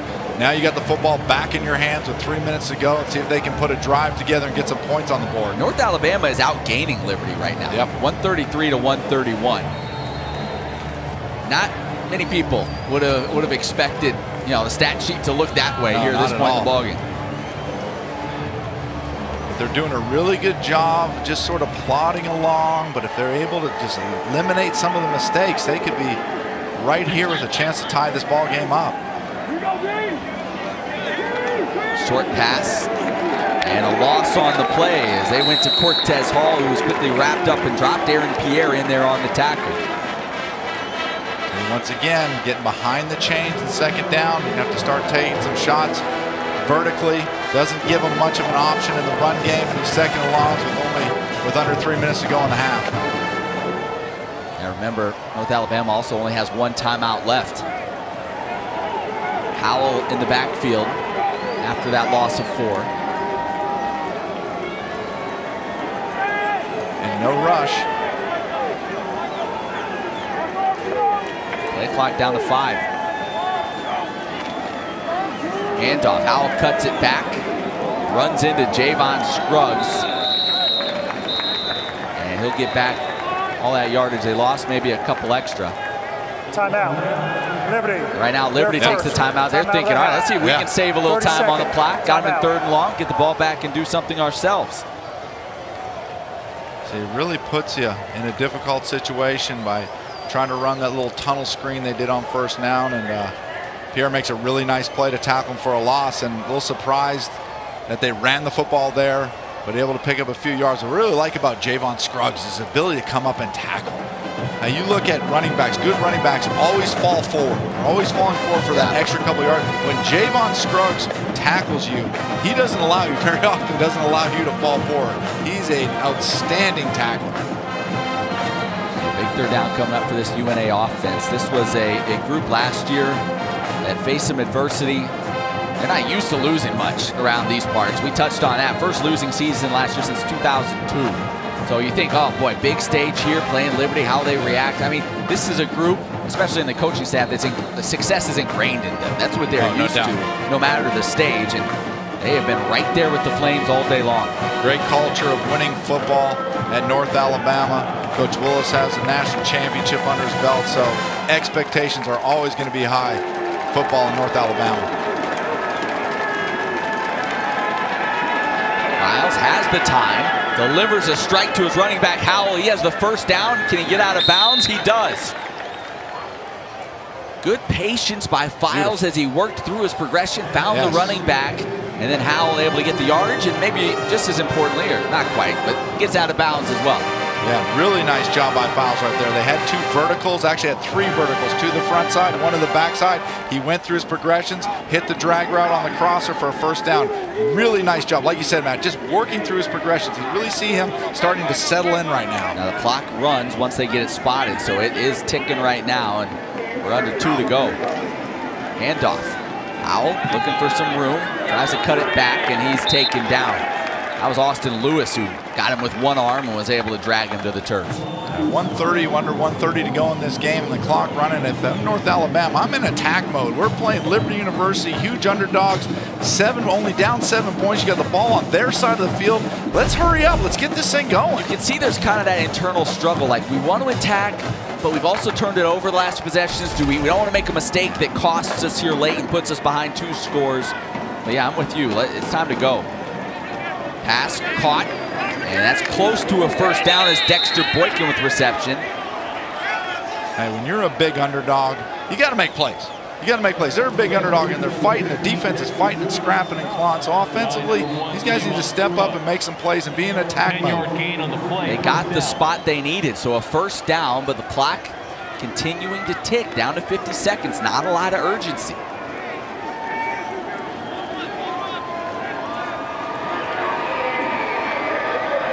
Files looking downfield, fires into traffic, nearly picked off. Marcus Haskins had his hands on it and couldn't pull it in. Yeah, once again, they ran a switch route on the outside, and they're trying to hit the dig. The receiver really needs to flatten that route out, and actually it was not the right place to go with the ball. Should have been down to the sidelines on the switch route to the outside. Haskins is a guy that's had 16 total interceptions his last 2 seasons before coming to Lynchburg. He almost had his first in the Flames uniform. So second down now. Files pressured, climbing in the pocket, now wrapped up and dropped. Austin Lewis, one of the 2 there, Henry Chibuzi the other, as the clock continues to tick. And now UNA, it appears, will use their final timeout. So 22 seconds left. Third down. Here's the situation you find yourself in here, Joe. Yep. If you complete a pass for 7 yards inbounds, you can't stop the clock. Oh, that's right. You don't have a timeout. So right now, if you're a special teams coach over there, you've got everybody kind of locked in. You're screaming at a lot of people right now, aren't you? Making sure they're ready to run. Yeah, no doubt. And the other part of it is the ball's on the 29-yard line, so you're in that no man's land for kicking a field goal. That'd be what, a 45, 46-yard field goal.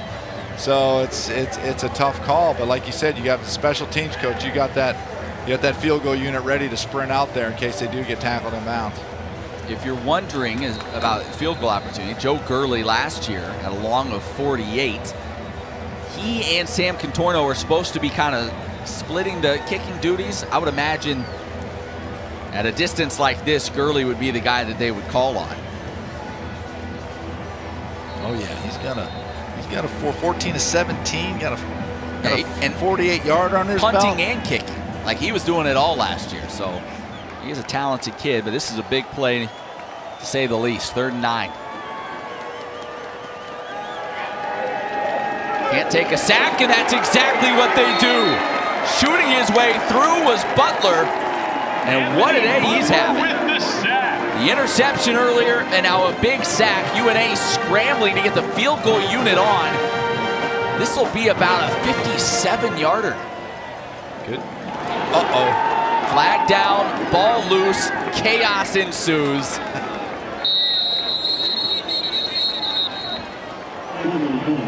Zeros on the scoreboard.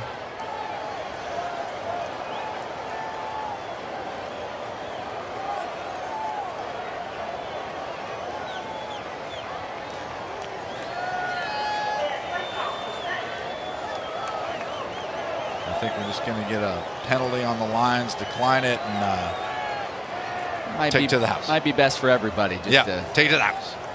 Just make that happen. Illegal formation on the defense. Ooh. Lining up over the center. 5-yard penalty.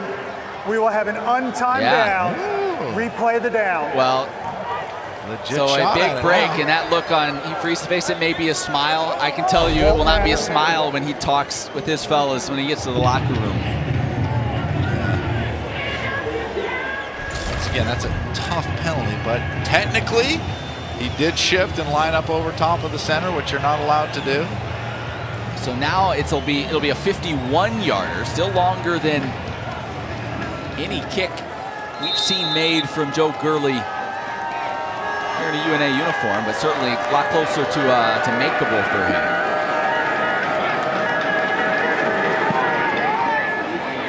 Not going to happen. So off the mark, North Alabama comes up empty, and these teams will head to the locker room. Probably a lot of frustration on both sides after that first half. Yeah, you can't feel bad about North Alabama if you're in their shoes.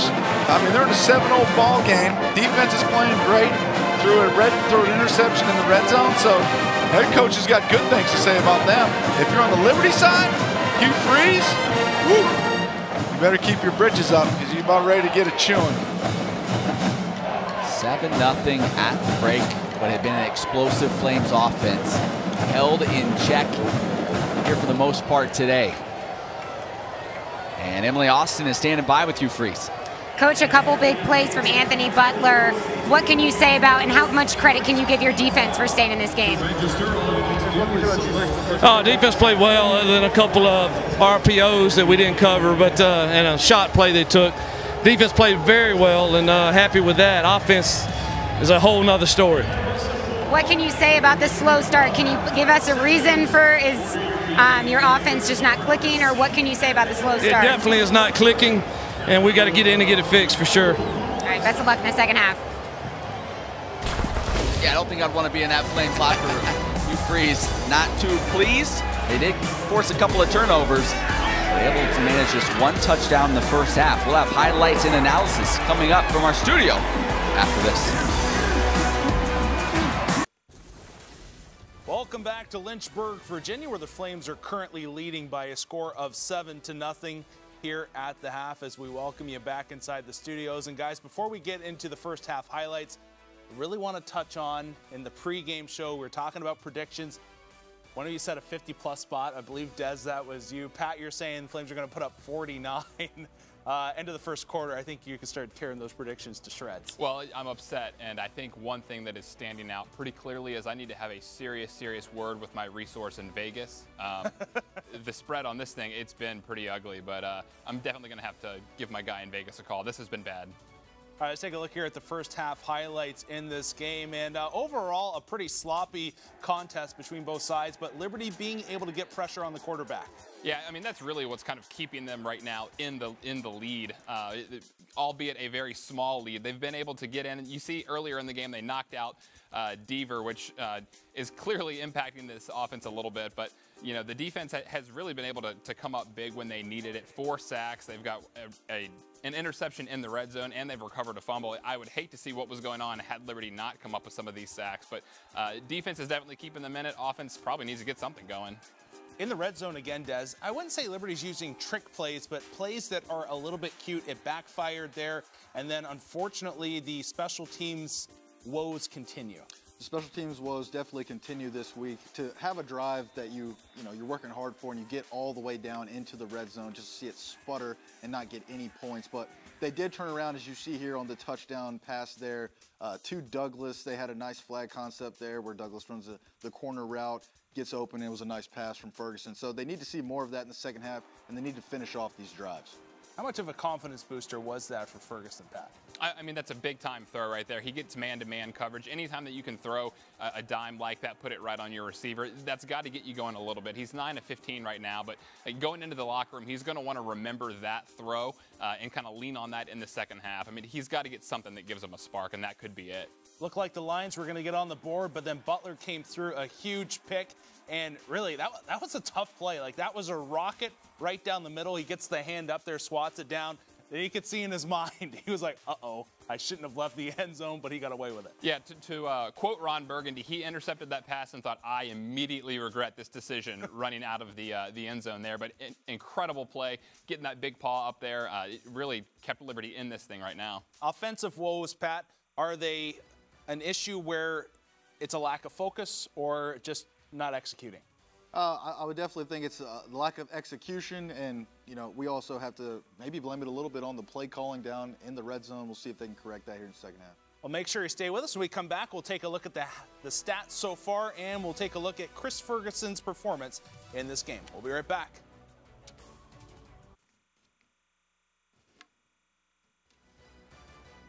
Glad you're still here with us at Williams Stadium. The Flames leading currently by a score of 7-0. Well, third down conversions have been a struggle so far. The Flames have not been able to move the chains. As we take a look here at our first half stats, it's all about third down efficiency. Yeah, Red, it's been really ugly in this first half. We talked in the pregame about how Liberty was almost 50% third down conversion coming into the game. Well, as you can see on the screen here, 20%, that's a pretty precipitous drop. Again, it makes it really tough to drive down the field if you can't convert on third down. Both teams are having their struggles on third down. Obviously, you see there North Alabama 2 for 9 on third down conversions. But you can look at it another way. You can look at it and say the defenses are dominating in this game. They're getting a lot of pressure for the Flames in the backfield with their 4 sacks there. North Alabama is also doing a really good job of keeping this Flames offense, who has been so potent the first 2 weeks, keeping them in check here in the first half. Yeah, let's take a look here now at the receivers on both sides. And Cortez Hall and DJ Stubbs, kind of the go-to men at this point. Pretty even. Yeah, I mean, these are 2 guys that are known playmakers. We talked about the 4 horsemen of receivers, and this is just one of the 4 stepping up. Cortez Hall, a guy that led North Alabama last season in total receptions. And Stubbs, we knew, was a guy that Ferguson was going to kind of lean on coming into this game. So Stubbs has kind of this proven track record for Liberty, and so I don't think this is anything to be surprised about, these 2 guys being the leaders right now. Ferguson's kind of put in a little bit of a tough spot in this game in the sense that you come into this game, your team's 2-0. Malik Willis has put the nation on notice that he is a stud that's breaking out, and you get thrust into this role. How would you rate his first half as the starter in this game? I would, right now, I'm giving him a C+ rating. I don't think he's doing a bad job necessarily, but the offense is definitely stagnant from what we've seen the past couple of weeks. He's not making poor decisions with the football, which is always good to see, but they're not getting those explosive plays that they've been getting the past couple of weeks, and they're going to have to pick up that energy. He is the leader of the football team, is going to have to get these guys going. Well, we still got more to come. Make sure that you're hanging out with us just a little bit longer. We come back, we'll take a look around the nation at some scores.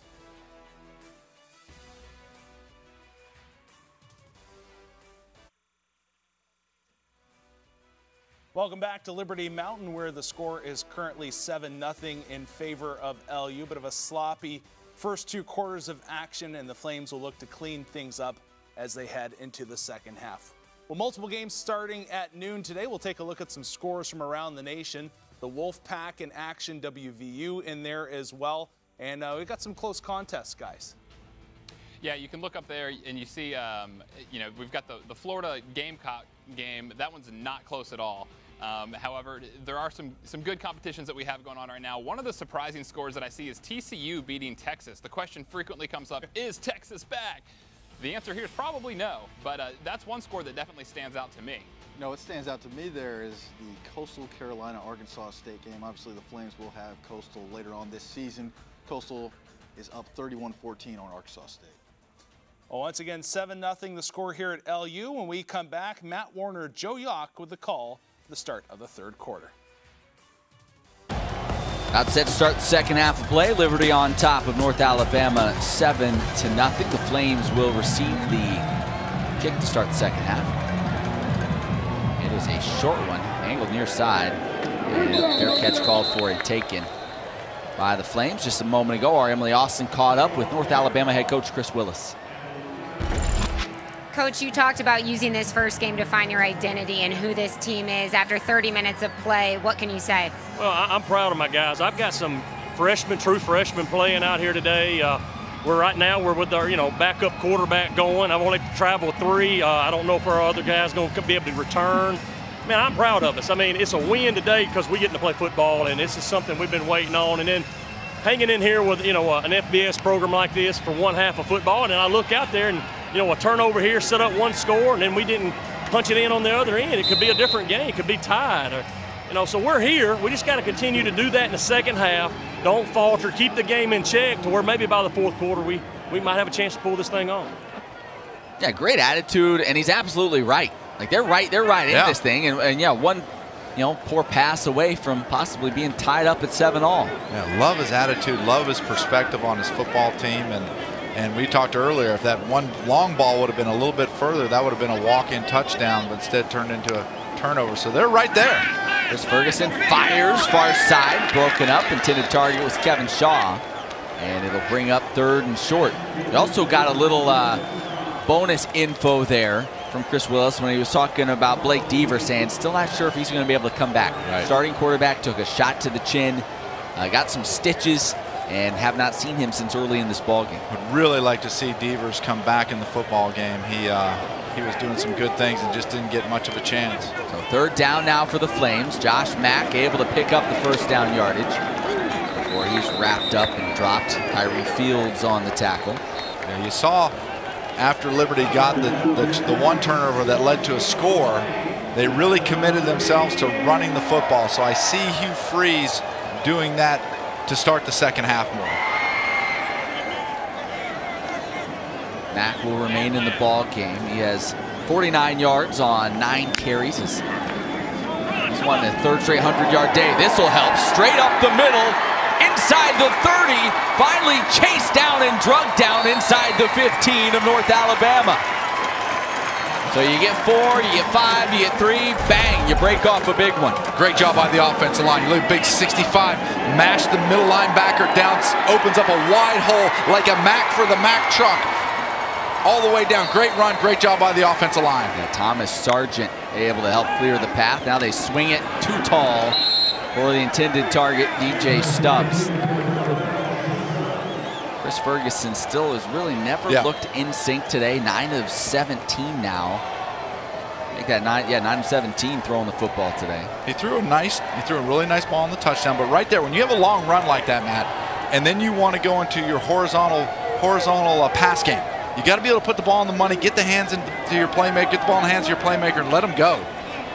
Also, you see, Hugh Freeze likes to turn up the tempo after a big play like that. Hasn't seemed like they've quite been able to do that. Ferguson now throwing towards the end zone, has Stubbs leaping, grabbed, did he bring it down? Yes! DJ Stubbs going up and picking it out of the sky.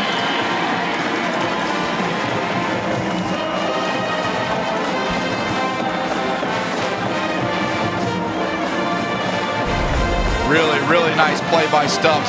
A little sluggo route, little fake pump, get the defensive back to bite, but not necessarily did he bite much. DJ Stubbs just decided that the little man is going to climb the ladder, go up there and make a touchdown play. Yeah, Kamayan Fegan's on the coverage, not able to knock it away. Extra point up and good. And the Flames, we were talking about at half, boy, you felt like this opening drive was so important for their offense, and they find a way to put points on the board. And yet so important. Here it is, here's another shot. You can see Ferguson gives a little shoulder dip for the little sluggo, which is slant and go. They don't bite on it, secondary doesn't bite on it, but DJ Stubbs, I'll tell you what, when you talk to that young man, he loves to catch a football, and he goes up after them aggressively. And I really respect his competitiveness as a player. Very competitive football player. More on Stubbs, let's check in with Emily.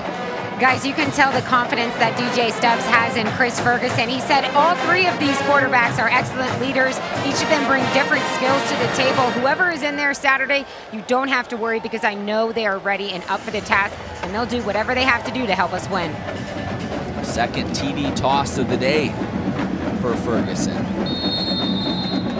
Big run on that drive, the 46-yard run from Josh Mack. As the Flames boot it away, short kick. Fair catch will be called for and taken by Parker Driggers. So Rhett Files came in as the backup quarterback. After the injury to Deaver, he was forced into action. He's shown some good things. Yes. 8 of 14, 102 yards. The interception is the one that he'd love to have, or really 2 passes. He had the deep ball that could have gone for a touchdown, he underthrew, and then the interception in the red zone.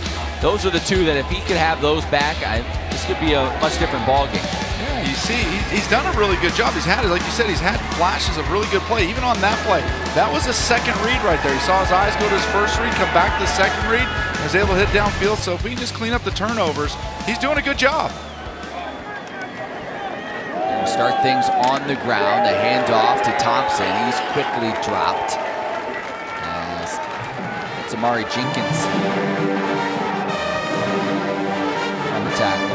Really impressed by Liberty's secondary and linebackers' ability to tackle in open space. When they come upon an offensive player with the football, they're getting them down to the ground quickly. And I know Scott Simons in an interview after the FIU game really wasn't happy overall with his team tackling. It's good to see them to be able to clean that up defensively. Yeah, take that back. It's the other number 9, Juwan Treadwell. JUCO transfer. Good to see him get involved. Pass behind the intended receiver. Treadwell was there as well in coverage on Corson Swan. Nearly got a hand on it. Treadwell, talked a little bit about him, younger brother of Laquan Treadwell. Laquan, former Ole Miss wide receiver, first-round draft pick in the NFL back in 2016. Both playing for Coach Hugh Freeze. That's right, the Hugh Freeze connection helped get Juwan here. Transfer from Independence Community College. Yeah, one of the things where the Lions have struggled, they put themselves in third or 8 yards or longer as an average in the first half, and right back to the same thing. Pressure coming, hit and dropped. Johnson was there, Sings was there. Really 3 Flames meeting at the quarterback. And it makes it real difficult on a quarterback when you only need to rush 3 and 4 guys in order to get to him. Looks like they only brought 3 right there, so you can drop 8 guys. There's not a lot of windows when you can drop 8 and get to the quarterback with only 3. Kendi Charles, the freshman, also in on it. And you start feeling the Flames maybe starting to kind of come out of this funk a little bit.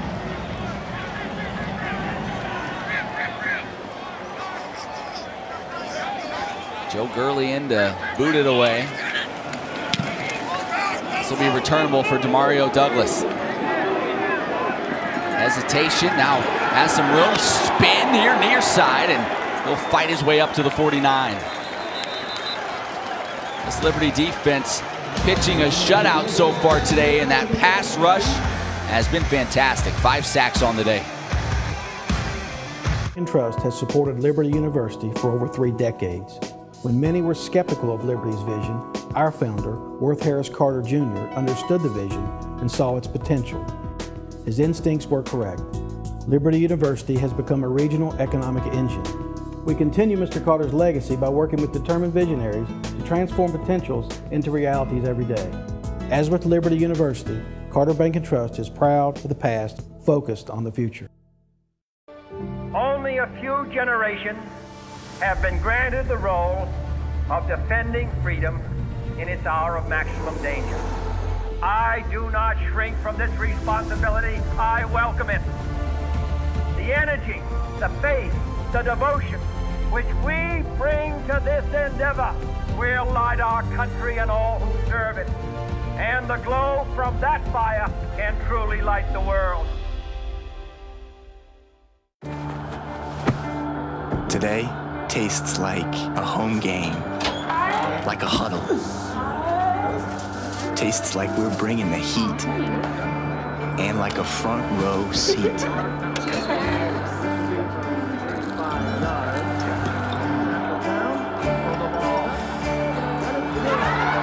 Today tastes like we're a team, and it never tasted this good. You know me as a Ram guy, but when our sponsors at Billy Kraft Chrysler Dodge Jeep Ram said we could borrow this brand new Jeep Gladiator with a camping package, I couldn't turn them down. Check this thing out. All right, so he's nocturnal. That means the daytime is his sleep time. So keep it down, Dave. I wonder if we gotta fumigate that thing.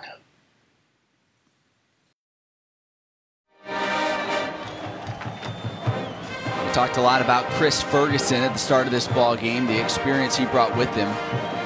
say he probably wouldn't give himself a great grade. I know his standards are pretty high for how he's fared today.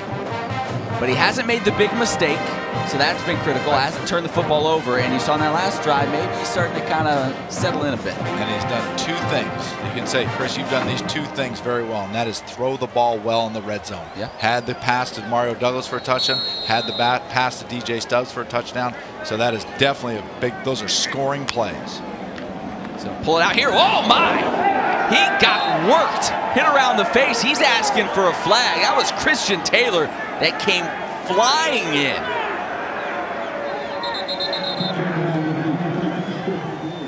So he loses his helmet, so he's going to have to come out for a play, you'd imagine. But I'd like to see a replay on that. Woo! Because it sure looked like there was some contact to the head area. Jonathan Bennett has to come in for a play while Ferguson subs out. Here we go. Another look. Please reset the game clock to 11 minutes and 11 seconds. I mean, when you pull it, pop his helmet off like that, it kind of makes you wonder. Oh, yeah, he got up around his head. That is, this day and age especially, surprising that you didn't see a flag on that, especially for all the flags we saw earlier today. So 2nd and 17, Jonathan Bennett. Hey, young fella, step in and sling it. And a flag comes in now as Kevin Shaw makes the reception on the far side. Here we go. So I think that one holding on the Flames is the initial indication. Holding, offense, number 55, 10-yard penalty, 2nd down.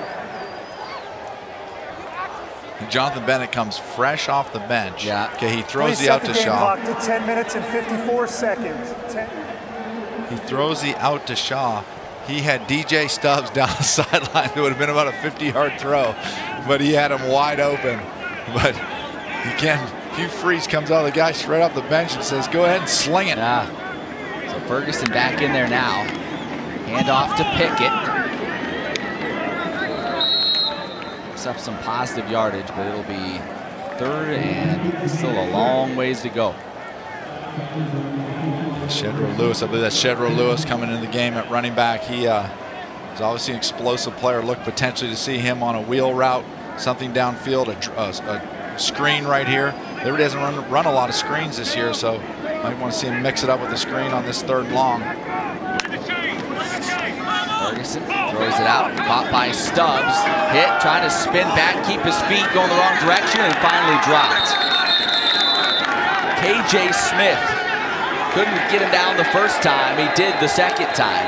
And is there another flag down? There is.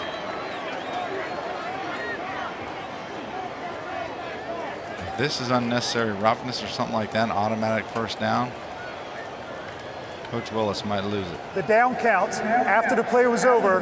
Dead ball, personal foul, defense, number 25. That 15-yard penalty will be enforced from the end of the run. 1st down. Wow.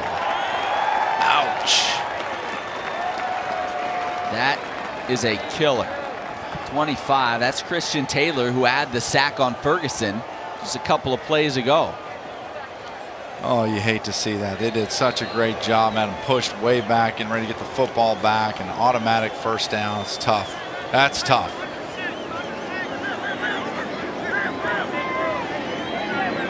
So the Flames offense catches a break. Hand off right up the middle. Shedro Lewis running it. He'll get close to 5. Let's take a look at it. You can see what this is here at the end of the play. So KJ Smith got him down. And then I guess. Yeah. Oh, right there. A little extra shove. Yep. A little hand to the face. Came in late, hit him late, put a little shove to the face. I've never give, young man, he's learned a good lesson. Never give the ref an opportunity to make a call. Shedro takes it again, weaving his way through traffic, and he'll be about a yard shy of the 1st down. Yeah, really would like to see Shedro Lewis get the ball here in the 2nd half. He's such a quick, such a different mix-up from Peyton Pickett and Joshua Mack, and he's such a quick, explosive player that now he can hit you for 50 yards before you blink your eyes. In all 3 of these games, they've waited to give him a series of running back till the 2nd half. He's good enough for the 1st down there. Move the chains. He is kind of that. Yeah. All right, you get a half to kind of get beat up a little bit. Now we're going to hit you with the electrifying speed guy out of the backfield. He was a receiver last year. He's a real good football player. You can use him out of the backfield, like I said earlier. You can hit him on those wheel routes, the angle routes, back towards the middle of the field. Has a lot of weaponry. Ferguson now, a little punt. Now look, he's got nobody in front of him, so he's just going to run with it for about 4 yards. You know, Matt, how they were running. Liberty was running the speed outs, and the corners for the line on defense were jumping the speed outs. They knocked a couple down. So right there, they had Kevin Shaw on a speed out and then up. And the defensive back for the Lions jumped that out, had Shaw down the sidelines for a touchdown, and Ferguson just didn't see him. It's a beautiful route run by Kevin Shaw. Yeah, Shaw's been pretty quiet today. Hand off, look out. Shedro has some room to run, trying to get outside at the 30, turning the corner and bumped out of bounds inside the 20. Yeah, and that's why they do exactly what you said, Matt, right there. Beat him up with Josh Mack and Peyton Pickett, and then come back with the speed of Shedro Lewis, and he's able to bust one out for a long gainer right here. Yeah, he's got a different gear from those two. So Liberty back inside the red zone now. Once again, this is Liberty's favorite formation with the offset tight end. Look to have a run back to the short side of the field. Hand it off. Shedro has a little crease and then runs into Alonzo Creighton, who gets him to the turf. Yeah, Bruce Johnson told Shedro on the sidelines, hey, this series, we're getting you the rock. And they have got him the ball 4 or 5 times on carries. Good to see him getting a lot of action. Looks like Peyton Pickett back in the game.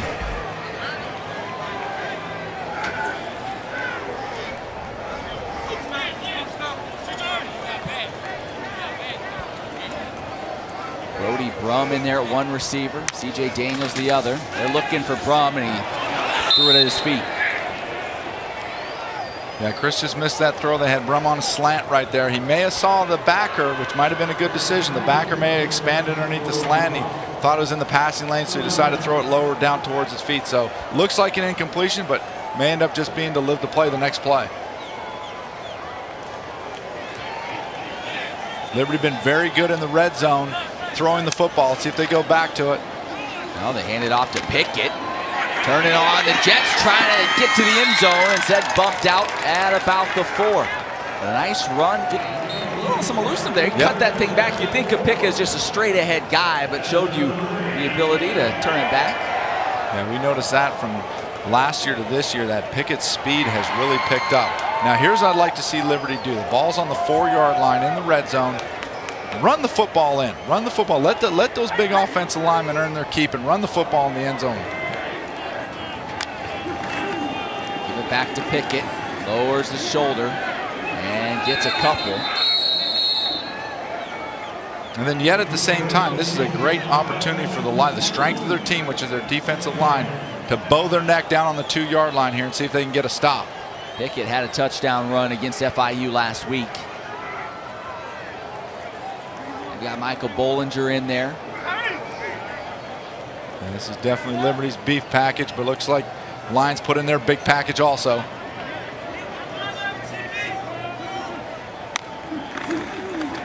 Pulls it out, caught, stretching for the end zone, and he's in. Brody Brum with the touchdown. Really nice catch by Brody Brum on that play. Brum, who just earned a scholarship in fall camp, a former walk-on. That's great. Makes the grab, finds that just enough to stretch it out there at the end. That extra effort gets into the end zone for a touchdown. Matt, you know what play that was? What was that? Remember the Super Bowl? Russell Wilson, New England Patriots. Yeah.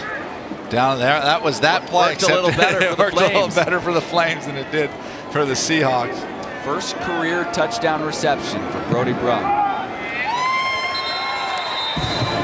I hope Marshawn Lynch isn't watching this game today. Ferguson starting to get a feel for it as Flames go up 3 scores.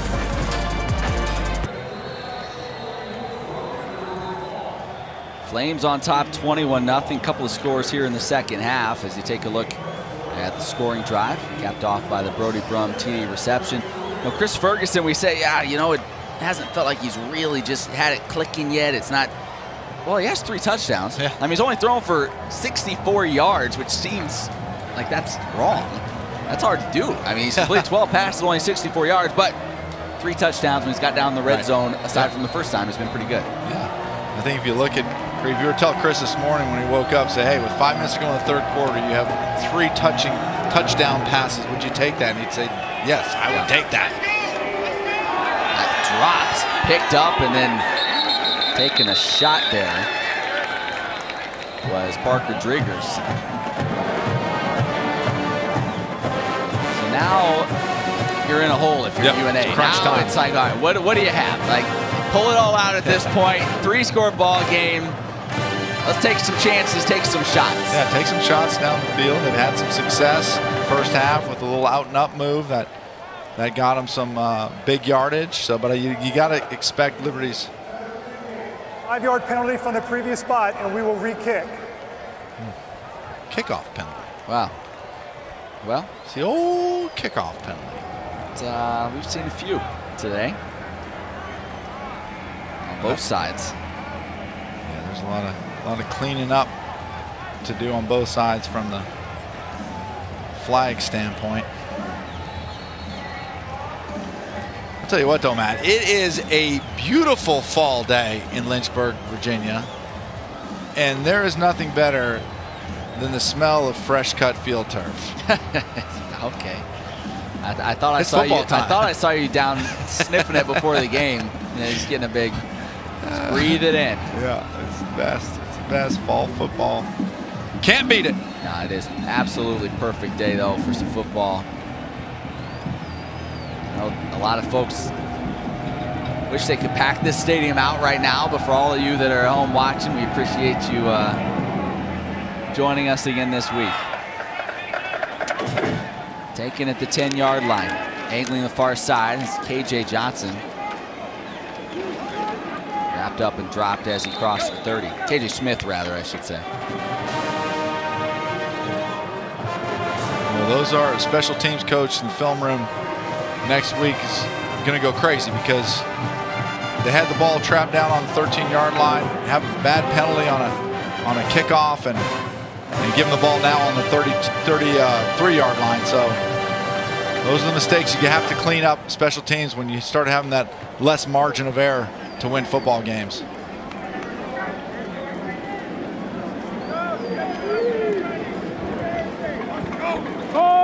Thompson takes the handoff. Not much happening. Anthony Butler, one of a gang of flames there to get him to the ground. Butler's had a nice day. You remember he had the penalty on the punt where he kind of gave a little bump after the play and it was flagged. Yeah, well, since then, he's kind of redeemed himself. I think you'd say he leads the Flames with 8 tackles. He had the interception in the end zone. Also had a big sack at the end of the first half. Oh, he has been active. Talk about the lack of depth at linebacker for the Flames coming into this season, but Butler has been everything and more they could have hoped he'd be.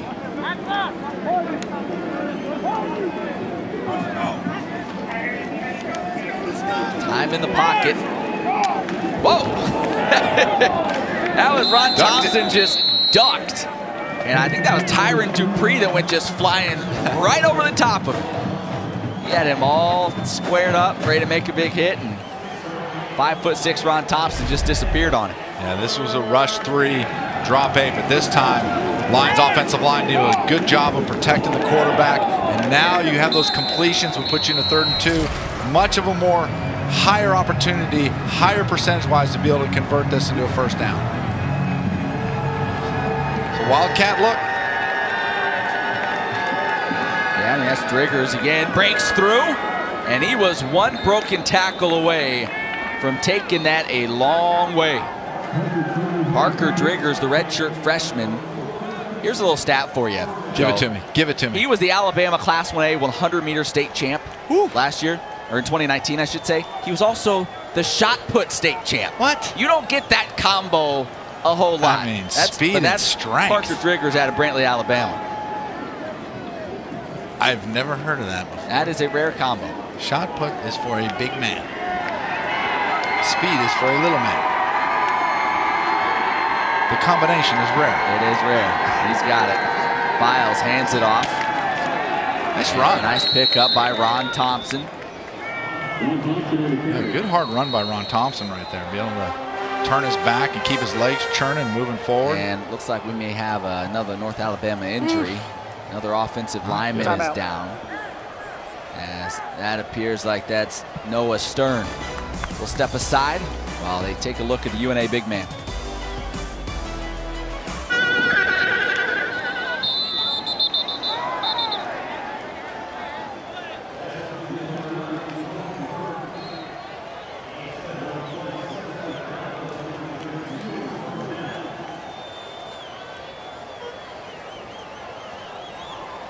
And there during the break, a completion from Rhett Files moves the chains, so it'll be first down. Now for UNA as they're inside the Liberty 40. You can see Liberty playing much more conservative on defense. They've been only rushing 3 and 4 guys, trying to keep everything underneath them, avoid the explosive plays that hurt them so much last week. In trouble, that one batted in the air, intercepted! Intercepted by guess who? Anthony Butler. What a day. The Butler. The Butler. I mean, he's having a day where he could be up for Defensive National Player of the Year with these kind of stats. I think you might have just put in the nomination. Yes, no doubt. He played his whole career at Charlotte without a single interception. And now he has 2 here today to go along with the sack. And he's also leading the Flames in tackles with 8. He has been a menace on the football field. Flames able to get in there and get a piece of Files as he was letting that ball go. And that all starts up front with pressure on the quarterback. Jonathan Bennett in at quarterback now, it would appear. He's going to hand it off. Josh Mack picking his way for about 4 yards. Yeah, just under 2 minutes to go in the third quarter. This is the point where the Lions defense needs to make a decision. It's do or die. Got to get a stop right here. Can they hold Jonathan Bennett, new quarterback in the game, brings more of a running style? Can the Lions make a stop right now, get them off the field, try to hold this to a 21-point game going in the fourth quarter?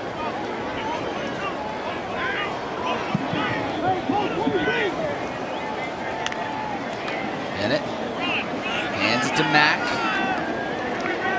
Wrapped up around the ankles. He'll be about a yard shy of the first down. Mack now has gone over the 100-yard mark for the 3rd straight game.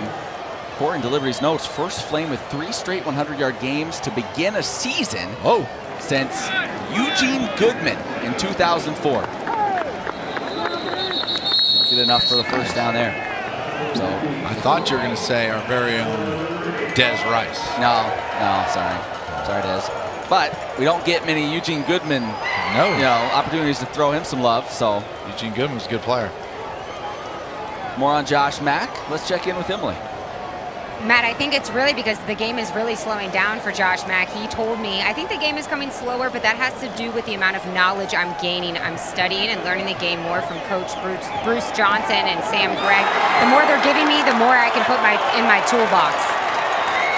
Well, listen, C.J. Yarbrough owns the toolbox. That catch on the sideline, a flag coming in.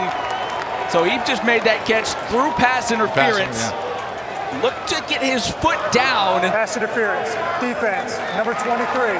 The penalty is declined. Result of the play, first down. Yarbrough has shown himself to be elite along the sideline. Unreal. Watch this catch right here. He made a catch against Western Kentucky, that one-handed going up high for it. I'll tell you what, C.J. Yarbrough has more reach than a hungry giraffe.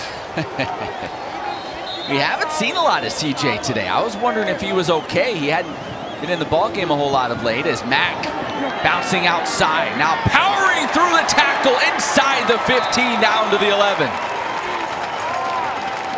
And that's just wearing the defense down and getting physical. Love Josh Mack's attitude going into that run. Not to be denied, breaking tackles, yaks yards after contact. He's having himself a big game. This offense On the move, Jonathan Bennett hands it off. Mack able to move that pile down to about the 7. So yeah, now you're just seeing that big offensive line. Like, all right, this is our time right now. That's right. And that'll get us to the end of the 3rd quarter. So the Flames knocking on the door when we return. Liberty in control, up 21-0.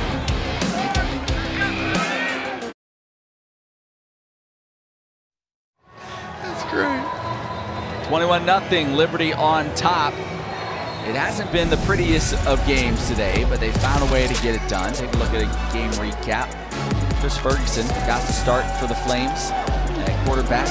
This defense has also been really just harassing the quarterback files all game long.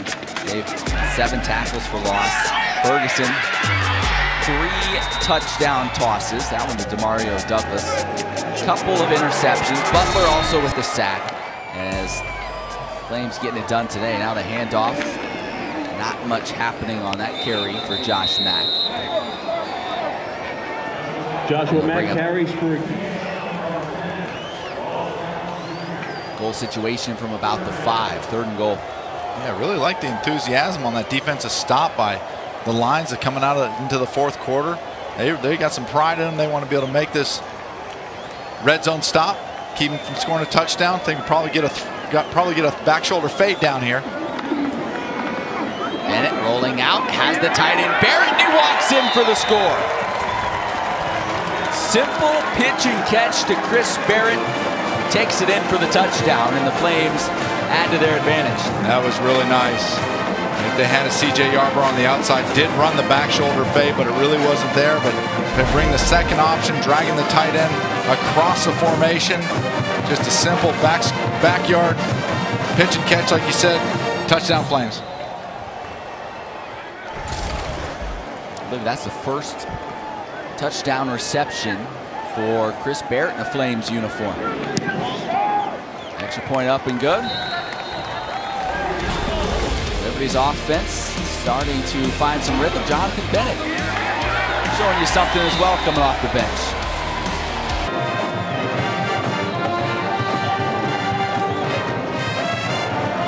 Jonathan Bennett's first career touchdown toss makes it 28-0 Liberty. And this defense has gotten the job done, specifically Anthony Butler.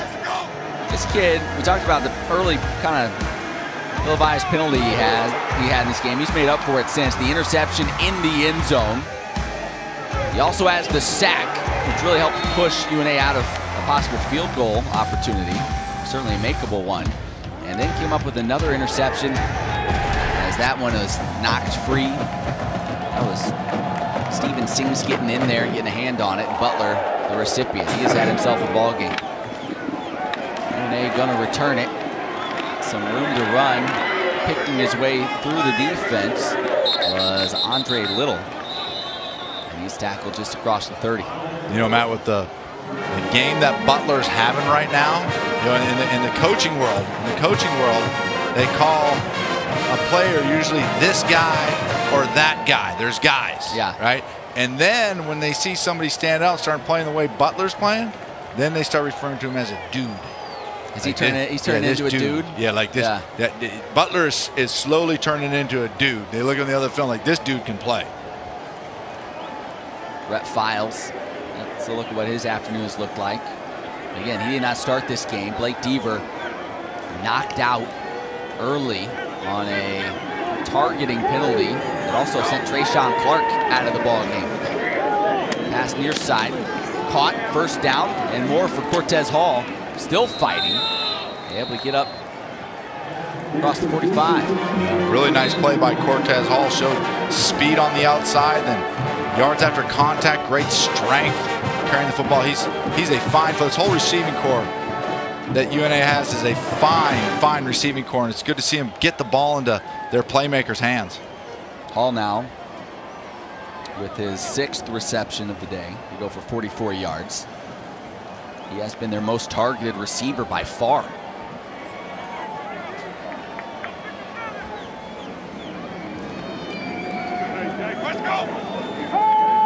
Files looking to pass. Now slings it out. Wrapped up, dropped in the backfield is Jacoby Bird. And that was Treadwell, Jawan Treadwell, who's made, listen, we hadn't talked a lot about him the first couple of games. He's flashed a little bit here today. Yeah, something Scott Simons talked about. Coach Simons, defensive coordinator for Liberty, talked about how he wanted to get these young guys more reps. And to be able to get people like Treadwell in there, great open field tackles, only helping him get that in-game experience, and then to have that kind of success. And he's made some really nice plays today.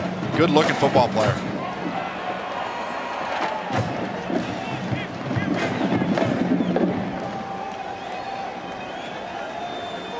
Bird goes in motion. North Alabama, Files rolling to his right, looking for some help, fires, and it's waved off, incomplete. That was intended for Andre Little.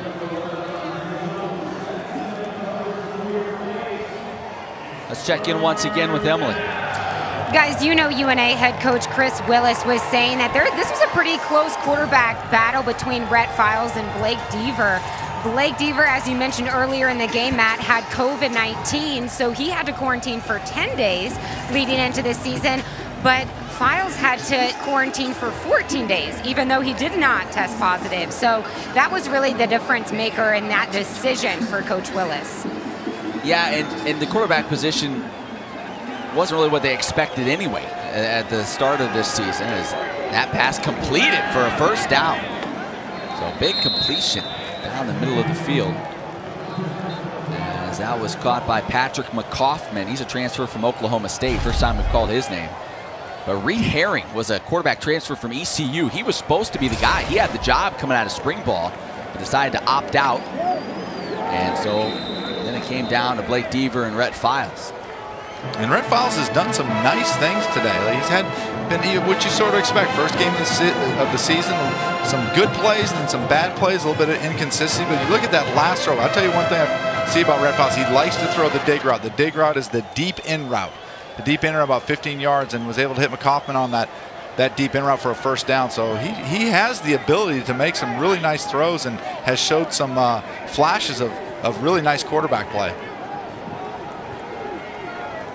4 wide receivers set. Now they move Driggers out. Looking towards him, connects. Driggers stood up and dropped Butler there on the tackle, about 2 yards shy of the first down. See, just like that right there, man. That's a good job by Files. He had man to the front side, man-to-man to the front side, zone to the backside. His first read was, let me see if we have a man beat over. He looked it, checked it, didn't like it, went back to the backside. Receiver sitting against zone coverage in the hole, was able to settle down, pick up 8 yards on the play, and leave him in a 3rd and 2. That's just really solid quarterback play. Brings up 3rd and short now. And the interesting thing about the season for North Alabama is, you know, they play today, then they have a week off before the next game, then they have 2 weeks off. So this is going to be interesting with this quarterback battle and all, as Driggers takes it up the middle, has some room to run, finally tripped up inside the 10. I was just going to say, this team's going to have a lot of time to evaluate offensively what they have. Sure. You know, how they can use talent like a guy like Driggers, as we've seen today in a Wildcat situation. I'll tell you what, when you told me he was the Alabama State champion 100 meters, when he hit that hole, I thought he was gone. He's got some quick feet. He subs out now. With Alabama, you get to this point of the ball game, down 4 scores, you're just wanting to kind of find something positive, find the end zone, get something to build off of as you move forward. Let one of your star playmaking receivers make a play down in the red zone. Give him an opportunity. And whistles, and a timeout was called first by North Alabama. Prior to the ball being snapped, timeout, North Alabama. Timeout. We'll take one as well. UNA trying to get on the scoreboard when we come back.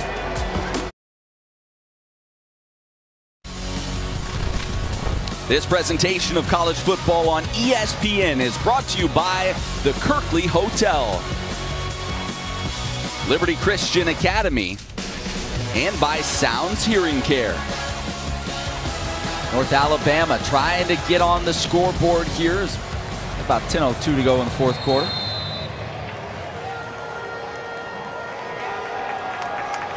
Rhett Files flips it. Driggers turns it up. And gets down to the 2. They're finding a variety of ways to get him the ball. I like the creativity with the redshirt freshman. Yeah, it's amazing when you do good things, how more often you get more opportunities to do more good things, and that's exactly what Driggers has done today. He's done a really good job running that wildcat offense, and now they're trying to get him on a little jet sweep right there. They blocked that really well, and you were able to pick up 4 yards. It's going to see how Liberty's defense bows their neck, and then what is the Lions' ID on how to get in the end zone. Driggers keeps it. Oh, and he's hit and dropped. Javon Scruggs, shot out of a cannon, drops him in the backfield.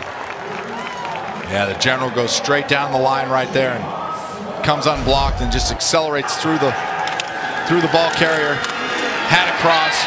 Fundamentals you can get. Scruggs always seems to be around the ball. Got 7 tackles today. He also was credited with the forced fumble earlier in the ball game as well. Big third down. You almost look at what's your best 2-point conversion play. You're going to run it right here. Driggers in there, and a whistle. Flag comes in. Prior to the ball being snapped, all 11 players were not set. This is a false start. Offense, 5-yard penalty, third down. That is the 6th penalty going against North Alabama today. Those are just killers. They knew exactly what they wanted to do with Driggers. They had it drawn up well, spread the defense out. We're going to run an inside run with him. I believe they had a good play, and then to have that penalty, those penalties have just gotten them time after time today. So backs him up a little bit. UNA wholesale substitutions as they bring back that stable of wide receivers onto the field. We're going to run a trips. Got trips to the bottom down here, singled up, man-to-man to the top. You have a choice, run combination routes down here, or just single up and throw it to the outside on the far side. Biles had it grabbed around the ankles. Is that Johnson? That was great. Darrell Johnson had him around the shoe. I think he tied his shoestrings together while he was down there and finally got him to the turf. He was crawling trying to get to him. This Flames pass rush has been, without maybe their best edge rusher, Trayshawn Clark. The whole game. They have been in the backfield all day long.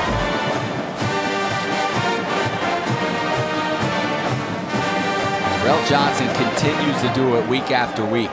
Yeah, he just gets better and better. Like I said, week after week, he just becomes a better and better football player. He has such a high ceiling. Field goal, missed. Joe Gurley just yanked it, and the Lions come up empty.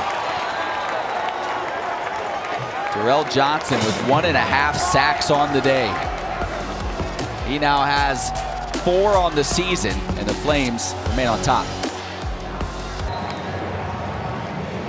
Picture perfect day on the campus of Liberty University. Flames up 28-0. Run game has been key. Josh Mack, back-to-back 100-yard games to start the season. And he's added another one to the list here today. Josh Mack has really developed as a football player. He's developed his maturity, and he's developed as a runner, his patience, but yet explosiveness. Uh-oh, that picked off out of the hand of Jonathan Bennett, nearly taken back. KJ Smith stepped in front of it and nearly took it back to the house. The transfer from Georgia with the interception. Smith, an interesting story. When he was a junior in high school, he got diagnosed with a rare disease, attacked his muscles.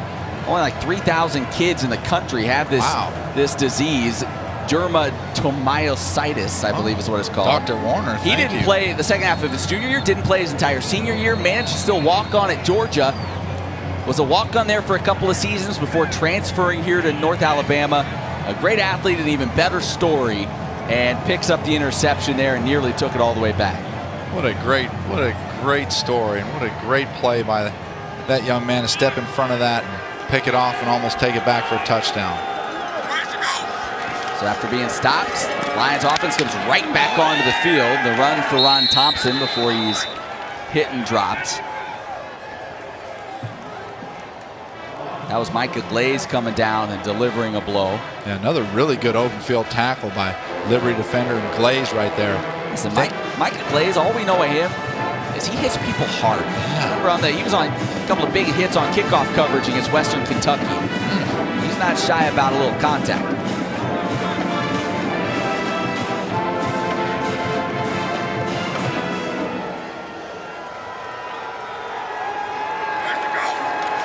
Miles hands it off. Again running is Thompson, who's cut down by Jimmy Falks after a short pickup. And it will be 3rd and about 2, so they can't pick up a first down here. I do really respect UNA's commitment to the run in the red zone. I think what Coach Willis is doing is saying, hey, he wants to pay dividends down the road. Then we're committed to running the football in the red zone, and they've done a good, even sometimes when it's not there, they stick with and stay with, and that's how you can put that film on the next day, try to coach them up and build for the future. Well, they have not had a lot of success running the football today. They didn't last year either. They only averaged 3 yards a carry as Driggers is in now in that Wildcat package. And another whistle. And I think we got another timeout. Prior to the snap, timeout. North Alabama. So North Alabama their second timeout of the half. Uses another timeout here. Timeout. We'll take one as well. Another opportunity in the red zones for the Lions. Can they finish it off? Liberty Band out in full force today. Those guys enjoying the afternoon.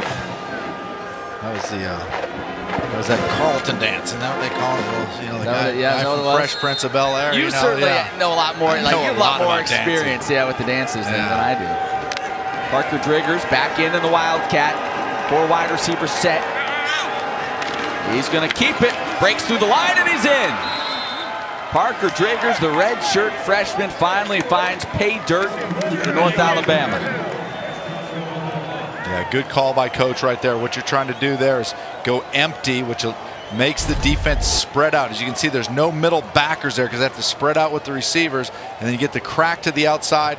The jet sweep man cracks to the outside and then gives them that hole right back up on the inside. So well-designed play and then well executed by the Lions to get them on the board. Sam Contorno in for the extra point.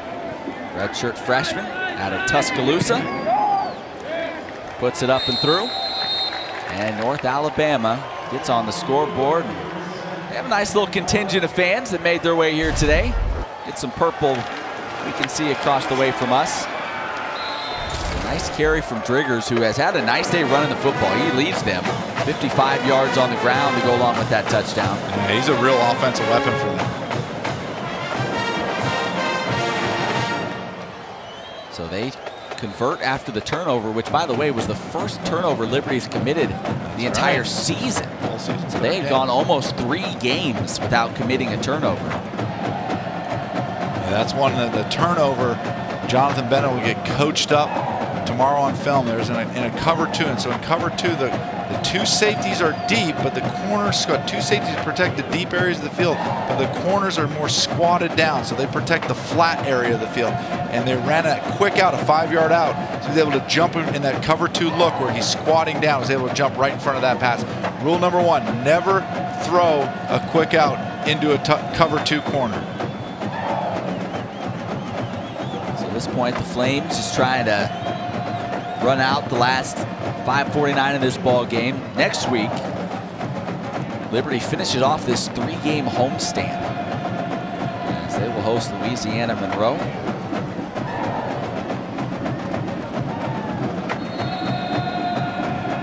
Just a fantastic start to the season for the Flames, and you would think, based off just what we heard about his health coming into today, that Malik Willis will very likely be available to play next week. Flames starting quarterback did not play at all today. He was dressed, did go through pregame warm-ups.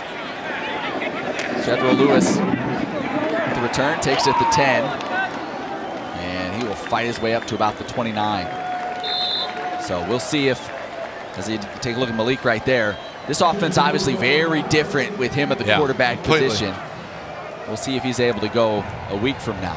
Yeah, you look at that play last week when he got injured. You thought, oh, this could this could be a long injury. Yeah. But yeah, the talk came out of it that he may have the opportunity. Like I said, he's dressed out today, may have the opportunity to get back sooner than later. He's game changer. That's game changer right there. We have seen it both on the ground and through the air the last couple of weeks. Liberty able to do just enough today. As they hand it off, Troy Henderson in for the first time, trying to get the edge. He'll have the first down. So Henderson, as a flag comes in. Troy Henderson, what a beautiful he's jump a guy cut. who you don't hear a lot about. Hasn't got a lot of playing time because they're so deep, but running backs coach Bruce Johnson says, listen, this kid can play too. Offense, number 11, 10-yard penalty, first down. That's Javian Lofton blocking downfield.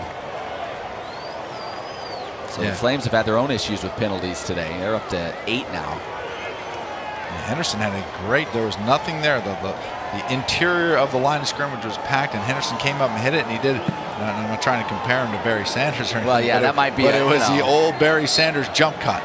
It was a beautiful jump cut, and he put on the jets to get to the outside. Yeah, let the kid kind of, get a few carries, under his belt before we start making Hall of Fame comparisons, right?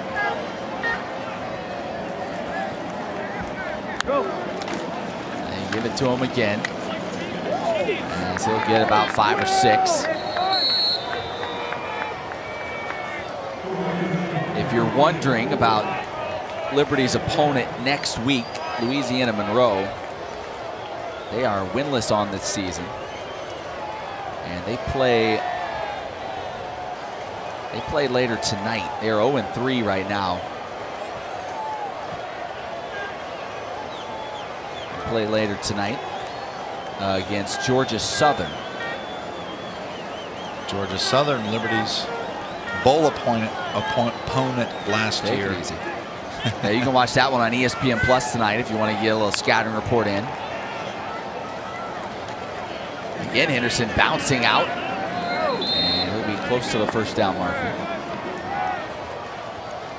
So here's Liberty's schedule moving forward. You talk about Louisiana Monroe. If Flames are able to win that game, and it is here at home, they go to 4-0 to start the season, heading into a big game at Syracuse. In the Carrier Dome. In the Carrier Dome. You're going facing a Power 5 opponent, a team that has had some struggles this year as well. Right.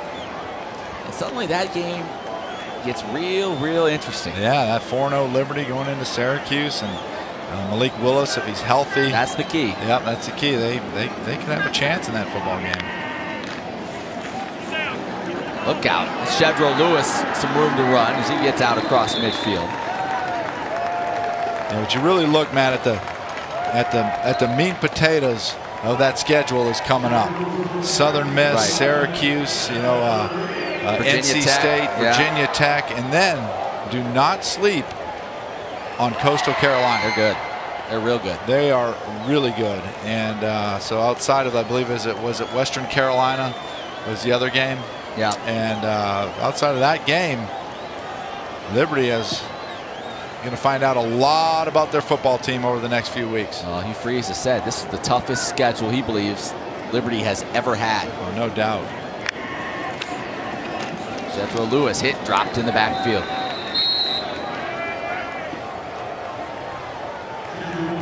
So a loss of a couple on the play as the clock ticks under 3 minutes to go here.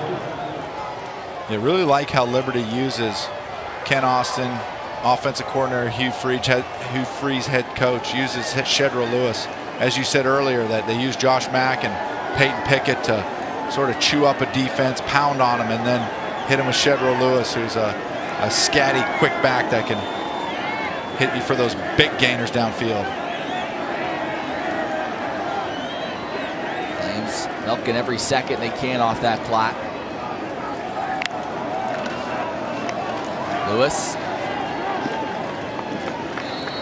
They'll pick up another nice gain. Shedro up around 60 yards on the ground here today.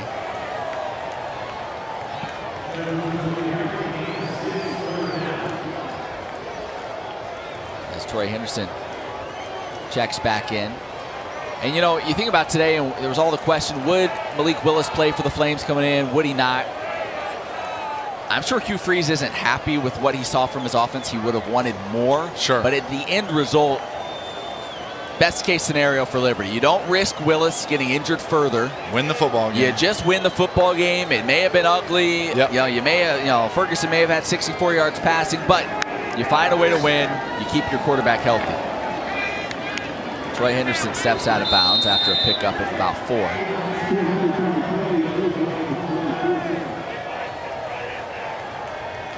So the end result is you're going to be 3-0.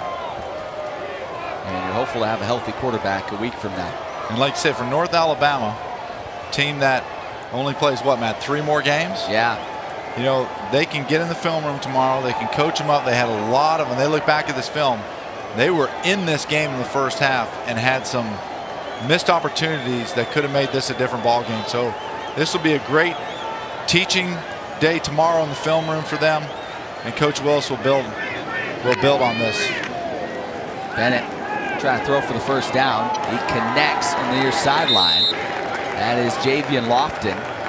And it looks like that's just enough for a first down, and that should do it in the ball game. So his first catch of the day. I'm sure Jonathan Bennett likes to have end on a completion. Exactly. I was wondering if they're going to give him a chance to throw the football and end on a good note. As the Flames are headed to 3-0 for the first time since 2017.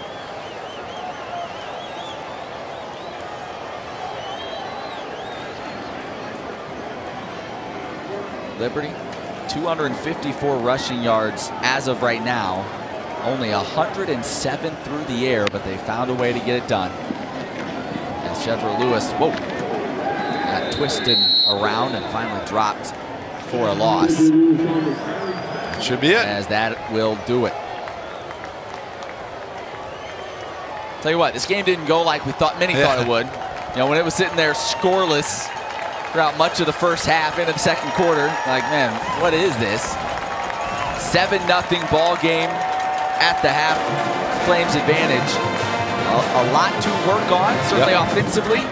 You have to like the defensive effort from the Flames. They got some turnovers, something they hadn't been able to do. And the pass rush again, which has been good all year, really impressed today. They defensively, they did a lot of things better. Didn't give up any major explosive plays, but also really like the North Alabama first game of the season for them. Haven't played. It's October. They're playing their first game. Did a lot of really good things that they can build off of also. So the Flames moving to 3-0. Again, they'll take on Louisiana Monroe next week. That game has been moved up to noon. So a noon kickoff had been at 1 o'clock. They moved it up to noon, as Liberty will take on Louisiana Monroe. But they win it today 28-7. Again, it's a little bit sloppy.